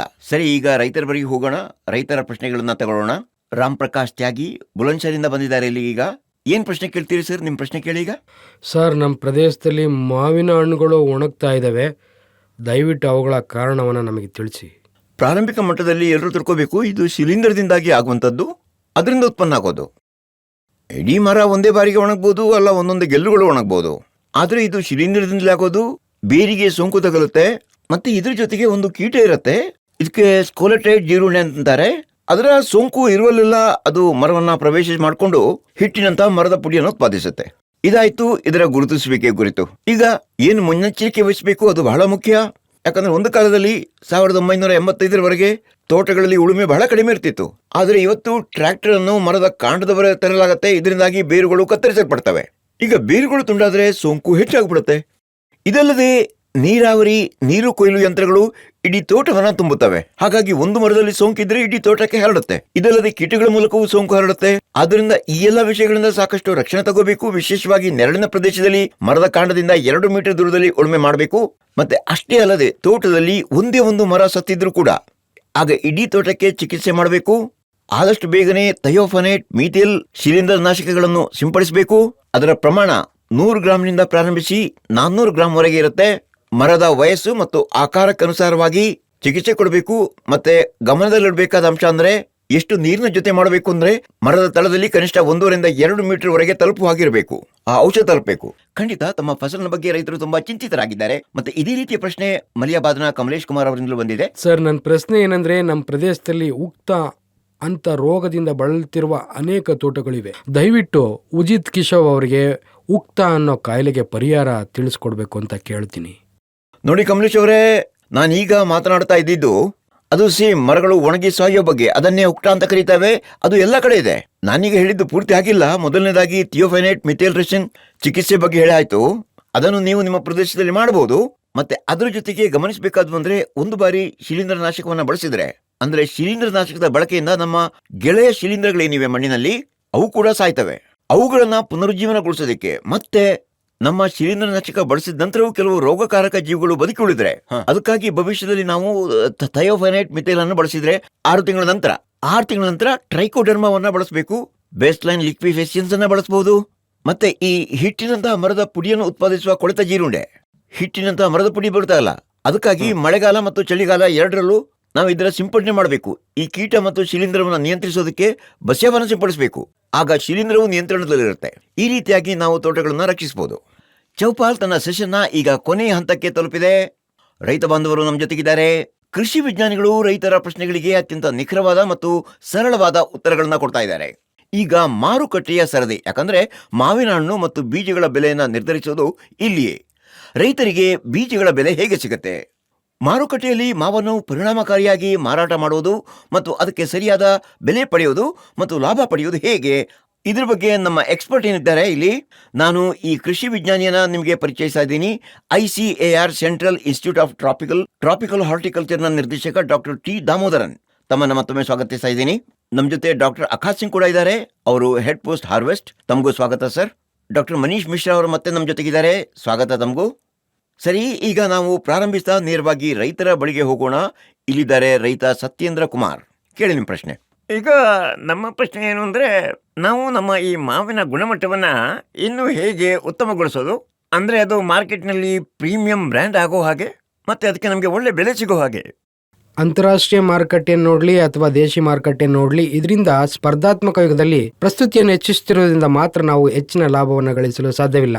ಅದಕ್ಕಾಗಿ ನಾವು ಗುಣಮಟ್ಟ ಅಥವಾ ಬ್ರ್ಯಾಂಡಿಂಗ್ ಬಗ್ಗೆ ಮಾತಾಡೋದಾದ್ರೆ 3-4 ವಿಷಯಗಳನ್ನು ಮನಸ್ಸಲ್ಲಿಟ್ಕೊಳ್ಳೋದು ಬಹಳ ಮುಖ್ಯ. ಗುಣಮಟ್ಟದ ಜೊತೆಗೆ ಪಾರದರ್ಶಕತೆ, ಶುಚಿತ್ವ ಇರ್ತದೆ. ಸ್ವಚ್ಛತೆ ಅಂದರೆ ಆರೋಗ್ಯಕರ ಪ್ರಸ್ತುತಿ. ಅದ ನಂತರ ನಿಮಗೆ ನಂಬಿಕೆ ಇರ್ತದೆ. ನಿಮ್ಮ ಬ್ರ್ಯಾಂಡ್ ಮತ್ತು ನಿಮ್ಮ ಉತ್ಪನ್ನದ ವಿಶ್ವಾಸಾರ್ಹತೆ ಇರಬೇಕು. ಎರಡನೇದಾಗಿ, ಕೊಯ್ಲು ಮಾಡಿದ ನಂತರ ಬೃಹತ್ ಪ್ರಮಾಣದಲ್ಲಿ ಸಾಗಿಸುವ ಬದಲು ನಾವು ನಮ್ಮ ಜಮೀನಿನಲ್ಲಿಯೇ ಶ್ರೇಣೀಕರಣ ಮಾಡಿದ್ರೆ, ನಾವು ಕಳುಹಿಸುತ್ತಿರುವ ಮಾರುಕಟ್ಟೆಯ ಪ್ರಕಾರ ಶ್ರೇಣಿಯನ್ನು ಬೇರ್ಪಡಿಸುವ ಮೂಲಕ ಸಾಗಾಣಿಕೆ ಮಾಡಿ. ನೀವು ಮಾಡುವ ಬಾಕ್ಸ್ಗೆ ನೀವು GI ಟ್ಯಾಗ್ ಮಾಡಿದ್ರೆ ಅದರ GI ಟ್ಯಾಗ್ ಆಗಿದ್ದು ನಿಮ್ಮ ಉತ್ಪಾದನದ ವಿಶ್ವಾಸಾರ್ಹತೆಯನ್ನು ಹೆಚ್ಚಿಸುವುದಲ್ಲದೆ ಅಂತಾರಾಷ್ಟ್ರೀಯ ಮಾರುಕಟ್ಟೆಯಲ್ಲಿ ನಿಮ್ಮ ಪ್ರತ್ಯೇಕ ಬ್ರ್ಯಾಂಡ್ ಅನ್ನು ಸಹ ಸೃಷ್ಟಿ ಮಾಡ್ತದೆ. ನಮ್ಮ ಜೊತೆ ಭಾರತೀಯ ಮಾವು ಉತ್ಪಾದನಾ ಸಂಘದ ಅಧ್ಯಕ್ಷ ಇದ್ದಾರೆ DK ಶರ್ಮಾ ಅವರು. ನನ್ನ ಪ್ರಶ್ನೆ ಈಗ ಏನು ಅಂತಂದ್ರೆ, ಸಮುದ್ರ ಮಾರ್ಗವಾಗಿ ರಫ್ತು ಮಾಡುವ ಅಪಾರ ಸಾಧ್ಯತೆಗಳಿವೆ. ಆದರೆ ಮಾವಿನ ಶೆಲ್ಫ್ ಲೈಫ್ ಏನಿದೆ ಅದನ್ನು ಎಷ್ಟು ಹೆಚ್ಚಿಸಬಹುದು, ಅಂದ್ರೆ ದೂರದ ಪ್ರದೇಶಗಳಿಗೆ ಮಾವಿನ ಹಣ್ಣನ್ನು ತಲುಪಿಸುವ ರೀತಿಯಲ್ಲಿ. ಈಗ ಶರ್ಮಾಜಿ ಅವರ ಪ್ರಶ್ನೆ ಅಂದ್ರೆ, ಬಹಳ ಸಮಯೋಚಿತವಾದಂತಹ ಪ್ರಶ್ನೆ. ಯಾಕಂದ್ರೆ ಇಲ್ಲಿ ತನಕ ನೀವು ಸಮುದ್ರ ಮಾರ್ಗವಾಗಿ ಮಾವನ್ನು ರಫ್ತು ಮಾಡೋದಿಲ್ವೋ ಅಲ್ಲಿ ತನಕ ಅಂತಾರಾಷ್ಟ್ರೀಯ ಮಾರುಕಟ್ಟೆಯಲ್ಲಿ ನಮ್ಮ ಭಾರತೀಯ ಮಾವಿಗೆ ಯಾವುದೇ ಅಸ್ತಿತ್ವ ಇರೋದಿಲ್ಲ. ನೀವು ವಾಯುಮಾರ್ಗವಾಗಿ ಎಷ್ಟೇ ಕಳಿಸಿದ್ರೂ ಕೂಡ ಅದರಿಂದ ಪೂರೈಸೋದಕ್ಕಾಗೋದಿಲ್ಲ. ಇದನ್ನು ಗಮನಿಸಿಯೇ ಎಂತಹ ತಂತ್ರಜ್ಞಾನ ರೂಪಿಸಿದ್ದೀವಿ ಅಂದ್ರೆ ಮೆಡ್ವಾಸ್ ಅಂತ ಒಂದು ಪ್ರಾಡಕ್ಟ್ ಮಾಡಿದೀವಿ. ಇಡೀ ವಿಶ್ವದಲ್ಲಿ ಇಂತಹ ಪ್ರಾಡಕ್ಟ್ ಅನ್ನ ನಾವು ಒದಗಿಸಿದ್ದೀವಿ. ಈಗ ಇದನ್ನು ನಾವು ಈ ಪ್ಯಾಕೇಜಿಂಗ್ ಲೈನ್ ನಲ್ಲಿ, ಈಗ ಡಾಕ್ಟರ್ ಸಾಹೇಬರು ಹೇಳಿದ್ರಲ್ಲ ಆ ರೀತಿಯಾಗಿ ಪ್ರತಿ ಮಾರ್ಕೆಟ್ಗೂ ಒಂದು ಪ್ರಕ್ರಿಯೆ ಇದೆ. ಈಗ ಯುರೋಪಿಗೆ ಹೋಗಬೇಕಾಗಿದ್ರೆ ಹಾಟ್ ವಾಟರ್ ಟ್ರೀಟ್ಮೆಂಟ್ ಮಾಡಬೇಕು, ಜಪಾನ್ಗೆ ಹೋಗಬೇಕಾಗಿದ್ರೆ ವೇಪರ್ ಹೀಟ್ ಟ್ರೀಟ್ಮೆಂಟ್ ಮಾಡಬೇಕು. ಮತ್ತೆ ಅಂತಾರಾಷ್ಟ್ರೀಯ ಮಾರುಕಟ್ಟೆಯಲ್ಲಿ ನಿಮ್ಮ ಮಾವಿನ ಹಣ್ಣು 250 ಅಥವಾ 200 ಗ್ರಾಮ್ಗಿಂತ ಕಡಿಮೆ ಇದೆ ಅಂತಂದ್ರೆ ಅದು ಮಾರಾಟ ಆಗೋದಿಲ್ಲ. ನಿಮ್ಮ ಮಾವಿಗೆ ಏನು ಮಹತ್ವ ಇರೋದಿಲ್ಲ. ಈಗ ಗ್ರೇಡಿಂಗ್ ಮಾಡೋದಕ್ಕೆ ಪ್ಯಾಕೇಜಿಂಗ್ ಲೈನ್, ನಮ್ಮಲ್ಲಿ ಪ್ಯಾಕೇಜಿಂಗ್ ಲೈನ್ ನ ಒಳ್ಳೆ ಟೆಕ್ನಿಕ್ ಇದೆ. ಈಗ ಹಾಟ್ ವಾಟರ್ ಟ್ರೀಟ್ಮೆಂಟ್ ನ ಹಾಗೆ ಮಿಟ್ವಾಶ್ನ ಟ್ರೀಟ್ಮೆಂಟ್ ಆದ್ರೆ ಅದರಿಂದಾಗಿ ನಮ್ಮ ಸಂಸ್ಥೆಯ ಟೆಕ್ನಿಕ್ನಿಂದಾಗಿ ಕನಿಷ್ಠ 20 ದಿನಗಳವರೆಗೆ ಈ ಮಾವಿನ ಶೆಲ್ಫ್ ಲೈಫ್ ಏನಿದೆ ನಮ್ಮ ಟೆಕ್ನಿಕ್ನಿಂದಾಗಿ ಇದು 42 ದಿನಗಳ ತನಕ ಏರಿದೆ. ಎಲ್ಲರೂ ಬಹಳ ಆಶ್ಚರ್ಯದಿಂದ ನೋಡ್ತಿದ್ರು. ಇದು ಕೇವಲ ನಮ್ಮ ಲ್ಯಾಬಿಗಷ್ಟೇ ಸೀಮಿತವಾಗಿಲ್ಲ. ನಾವು ಕಳೆದ ವರ್ಷ ಕೂಡ ಸಮುದ್ರ ಮಾರ್ಗವಾಗಿ 2 ಕನ್ಸೈನ್ಮೆಂಟ್ ಕಳಿಸಿದ್ದೀವಿ. ಬೆಂಗನ್ಪಲ್ಲಿ ನಿಮ್ಮ ಬೆಂಗಳೂರಿನಿಂದ ಆರಂಭಿಸಿ UK ಮಾರ್ಕೆಟ್ ತನಕ ತಲುಪಿತು. 52 ದಿನಗಳು ತಗಲಿದ್ದವು. ನಿಜಕ್ಕೂ ಅದ್ಭುತ. ಇದು ತುಂಬಾ ಶ್ಲಾಘನೀಯ. ಇದಕ್ಕಾಗಿ ಜೋರಾಗಿ ಚಪ್ಪಾಳೆ ಬರಲಿ. ನಾವೊಂದು ಮೇಲ್ಪಂಕ್ತಿಯನ್ನು ಹಾಕಿದ್ದೇವೆ. ಈಗ ಇದು ನಿಜಕ್ಕೂ ಒಂದು ದೊಡ್ಡ ಸಾಧನೆ. ರೈತರಿಗಾಗಿ ಇದರಿಂದಾಗಿ ಒಂದು ಹೊಸ ದಾರಿ ಸಿಕ್ಕಿದ ಹಾಗಾಗಿದೆ ಎಕ್ಸ್ಪೋರ್ಟ್ ಮಾಡೋದಕ್ಕೆ. ಮತ್ತೆ 42 ದಿನ ಒಂದು ದೀರ್ಘ ಅವಧಿ. ಯಾವುದೇ ರೈತ, ಯಾವುದೇ ಹಣ್ಣು, ಯಾವುದೇ ಮಾವು ಈ ಸಮಯದಲ್ಲಿ ಅದರ ಈ ಗುಣಮಟ್ಟ ಏನಿದೆ ಅದು ತುಂಬಾ ಚೆನ್ನಾಗಿರೋದು ಬಹಳ ಒಳ್ಳೆಯ ವಿಷಯ. ಡಾಕ್ಟರ್ ಮನೀಶ್ ಅವರೇ, ಸಪ್ಲೈ ಚೈನ್ ವಿಷಯ ಬಂದಾಗ ರೈತ ಜಲಮಾರ್ಗದಿಂದ ಕಳಿಸ್ತಾನೆ, ಅಲ್ಲಿ ಹಡಗಿದೆ. ಆದರೆ ಸಪ್ಲೈ ಚೈನ್ನ ಲಭ್ಯತೆ ಏನಿದೆ ಅದರ ಬಗ್ಗೆ ಎಲ್ಲೋ ಒಂದು ಕಡೆ ಸಂದೇಹ ಮೂಡುತ್ತೆ. ಪ್ರಸ್ತುತ ಆ ನಿಟ್ಟಿನಲ್ಲಿ ಏನು ಪ್ರಯತ್ನಗಳನ್ನು ಮಾಡಲಾಗ್ತಿದೆ ಅದರ ಬಗ್ಗೆ ಸ್ವಲ್ಪ ಹೇಳ್ತೀರಾ? ಸರಿ, ಸಪ್ಲೈ ಚೈನ್ ನಿರ್ವಹಣೆಯಲ್ಲಿ 3-4 ಮುಖ್ಯ ಅಂಶಗಳಿವೆ. ಮೊದಲನೇದು ಉತ್ಪಾದಕತೆ, ಎರಡನೇದು ಅದು ಅಸೆಂಬ್ಲರ್, ಮೂರನೇದು ನಿಮ್ಮ ಮಾರಾಟಗಾರರು ಅಂದ್ರೆ ಟ್ರೇಡರ್ ಏನಿದ್ದಾರೆ, ನಾಲ್ಕನೇದು ಪ್ಯಾಕ್ ಹೌಸ್ಗಳು, ಮತ್ತೆ ಐದನೇದು ಅಂದ್ರೆ ರಫ್ತುದಾರರು ಅಂದ್ರೆ ನಮ್ಮ ಎಕ್ಸ್ಪೋರ್ಟರ್ಸ್. ಈ ಎಲ್ಲ ಅಂಶಗಳನ್ನ ಒಟ್ಟಿಗೆ ಜೋಡಿಸೋದು ಪೂರೈಕೆ ಸರಪಳಿ ನಿರ್ವಹಣೆಯ ಬಹಳ ಮುಖ್ಯವಾದಂಥ ಅಂಶ. ಇದರ ಜೊತೆಗೆ ಮಾವಿನ ಪ್ಯಾಕೇಜಿಂಗ್, ಅದರ ಪ್ರಾಸೆಸಿಂಗ್ ಮತ್ತು ಅದರ ಬ್ರ್ಯಾಂಡಿಂಗ್, ಈ ಎಲ್ಲ ವಿಷಯಗಳನ್ನು ನಿರಂತರವಾಗಿ ತಂತ್ರಜ್ಞಾನದ ಮೂಲಕ ನಿರ್ವಹಿಸಿ ಒಂದು ಸಮರ್ಥ ಪೂರೈಕೆ ಸರಪಳಿ ವ್ಯವಸ್ಥೆಯನ್ನ ರಚಿಸ್ತಿದ್ದೀವಿ, ಅದರ ವ್ಯವಸ್ಥೆ ಮಾಡ್ತಾ ಇದ್ದೀವಿ. ಹೌದೌದು, ಖಂಡಿತ. ಪ್ಯಾಕೇಜಿಂಗ್ ಲೈನಲ್ಲಿ ಕಾರ್ಯವಿಧಾನವು ಸರಿ, ಹೇಳಿ. ಸಂಪೂರ್ಣವಾಗಿ ಯಾಂತ್ರಿಕವಾಗಿರಬೇಕು. ನಾವು ಅದನ್ನು ಮಾವಿನ ವಿಷಯದಲ್ಲಿ ನೋಡಿದ್ರೆ, ಏಕೆಂದರೆ ನಾವು ವೈಜ್ಞಾನಿಕವಾಗಿ ನೋಡಿದ್ರೆ ಇದನ್ನು ಹವಾಮಾನ ಆಹಾರವಾಗಿ ಕಿತ್ತು ಹಾಕಿದ ತಕ್ಷಣ ಅದು ಬಹಳ ವೇಗವಾಗಿ ಕೊಳೆಯಲು ಪ್ರಾರಂಭ ಮಾಡ್ತದೆ. ಆದ್ದರಿಂದ ಅದು ಪ್ಯಾಕೇಜಿಂಗ್ ಲೈನನ್ನು ತಲುಪುವ ಹೊತ್ತಿಗೆ ಅದರ ಎಲ್ಲ ಸಂಸ್ಕರಣೆ ಯಾಂತ್ರಿಕ ರೀತಿಯಲ್ಲಿ ಮಾಡಿದ್ರೆ ಅದು ಉಚಿತ ತಂಪಾಗಿಸುವಿಕೆ ವಿಷಯವಾಗ್ತದೆ. ತಾಪಮಾನವನ್ನು ಕಡಿಮೆ ಮಾಡಿದ ನಂತರ ರೈತ ಅದನ್ನು ತನ್ನ ಜಮೀನಿನಲ್ಲಿ ಮಾಡ್ಬೋದು ಮತ್ತು ಅಲ್ಲಿ ಮಾವಿನ ಹಣ್ಣುಗಳನ್ನು ತಲುಪಿಸ್ಬೋದು. ಅವನು 3-4 ದಿನಗಳ ಮಾವಿನ ಹಣ್ಣುಗಳನ್ನು ಉಳಿಸ್ಬೋದು. ಎರಡನೇದಾಗಿ ಸಾಗಾಣಿಕೆ ಸಮಯದಲ್ಲಿ ಅದು ಚಾವಣಿ ವ್ಯಾನ್ನಲ್ಲಿ 12-13 ಡಿಗ್ರಿ ತಾಪಮಾನವನ್ನು ಕಾಯ್ದುಕೊಳ್ಬೇಕು. ಅದಕ್ಕೆ ಸಾಕಷ್ಟು ಶಕ್ತಿ ಅಗತ್ಯವಿರ್ತದೆ. ಇದು ತುಂಬ ದುಬಾರಿಯಾಗಿದೆ. ಆದ್ದರಿಂದ ತರಕಾರಿಗಳ ವಿಷಯದಲ್ಲಿ ಉಲ್ಲೇಖ ವ್ಯಾನನ್ನು ಒದಗಿಸಲಾಗ್ತದೆ ಅಂತ ನಾವು ವೇದಿಕೆ ಮೂಲಕ ಸರ್ಕಾರಿ ಮಟ್ಟದಲ್ಲಿ ವಿನಂತಿಸಬಹುದು. ಅದೇ ರೀತಿಯಲ್ಲಿ ಹಣ್ಣುಗಳ ವಿಷಯದಲ್ಲಿ ಮಾವಿನ ಹಣ್ಣಿನ ವಿಷಯದಲ್ಲೂ ಮಾಡಿದರೆ ಈ ವೆಚ್ಚವನ್ನು ಬಹಳಷ್ಟು ಕಡಿಮೆ ಮಾಡ್ಬೋದು. ನಾವು ಪೂರೈಕೆ ಸರಪಳಿಯನ್ನು ಬಹಳ ಬೇಗನೆ ಮತ್ತು ಉತ್ತಮ ರೀತಿಯಲ್ಲಿ ಮಾಡ್ಬೋದು. ಈಗ ನಮ್ಮ ಜೊತೆ ಡಾಕ್ಟರ್ ಪ್ರಶಾಂತ್ ಆರ್ ಮೌರ್ಯಕರ್ಜಿ ಅವರಿದ್ದಾರೆ, ಅಪರ ಆಯುಕ್ತ ವಿಸ್ತರಣೆ, ಕೃಷಿ ಸಚಿವಾಲಯದವರು. ತಮಗೆ ಸ್ವಾಗತ ಸರ್ ಈ ಚೌಪಾಲ್ಗೆ. ಯಾಕಂದ್ರೆ ನೀವು ಸರ್ಕಾರದಿಂದ ಬಂದಿರೋದಾದ್ರಿಂದ ನೀವು ಇಲ್ಲಿ ರೈತರ ಜೊತೆ ನೇರವಾಗಿ ಮಾತಾಡ್ಬೋದು. ಪ್ರಶ್ನೆ ಏನಂದ್ರೆ, ತೋಟಗಾರಿಕೆ ಅಭಿವೃದ್ಧಿಗೆ ಯಾವ ಪ್ರಯತ್ನಗಳನ್ನ ಮಾಡಲಾಗ್ತಿದೆ ಅಂತ. ಅಂದ್ರೆ ನಮ್ಮ ರೈತ ಬಂಧುವರು ಸ್ವಲ್ಪ ಯೋಚನೆ ಮಾಡಿ ಮುಂದುವರಿಯೋದಕ್ಕೆ ಅನುಕೂಲ ಆಗುತ್ತೆ. ಮುಂದಿನ ದಿಶೆ ಏನು ಅನ್ನೋದು ನಿರ್ಧಾರ ಆಗುತ್ತೆ. ನಾನು ನಿಮಗೆ ಹೇಳಬೇಕಂದ್ರೆ, ರಾಷ್ಟ್ರೀಯ ತೋಟಗಾರಿಕೆ ಮಿಷನ್ ಈಗಾಗಲೇ ಚಾಲ್ತಿಯಲ್ಲಿತ್ತು. ಆದರೆ 2014ರಿಂದ ಅದನ್ನು ತಿದ್ದುಪಡಿ ಮಾಡಲಾಗಿದೆ ಮತ್ತು ರೈತರಿಗೆ ಭಾಳಷ್ಟು ಪ್ರಯೋಜನವನ್ನು ನೀಡುತ್ತಿರುವ ಅನೇಕ ಘಟಕಗಳನ್ನು ಸೇರಿಸಲಾಗಿದೆ. ಇದು ಮಾವು ಮಾತ್ರವಲ್ಲದೆ ಇತರ ತೋಟಗಾರಿಕೆ ನಿರ್ಧಾರಗಳನ್ನು ಸಹ ಒಳಗೊಂಡಿದೆ. ಇದಕ್ಕೆ ಸರ್ಕಾರದ ಉತ್ಪಾದನೆ ಮತ್ತು ಉತ್ಪಾದಕತೆಯನ್ನು ಹೆಚ್ಚಿಸಲು ಪ್ರಯತ್ನಗಳು ಮಾಡ್ತಾ ಇದ್ದಾವೆ.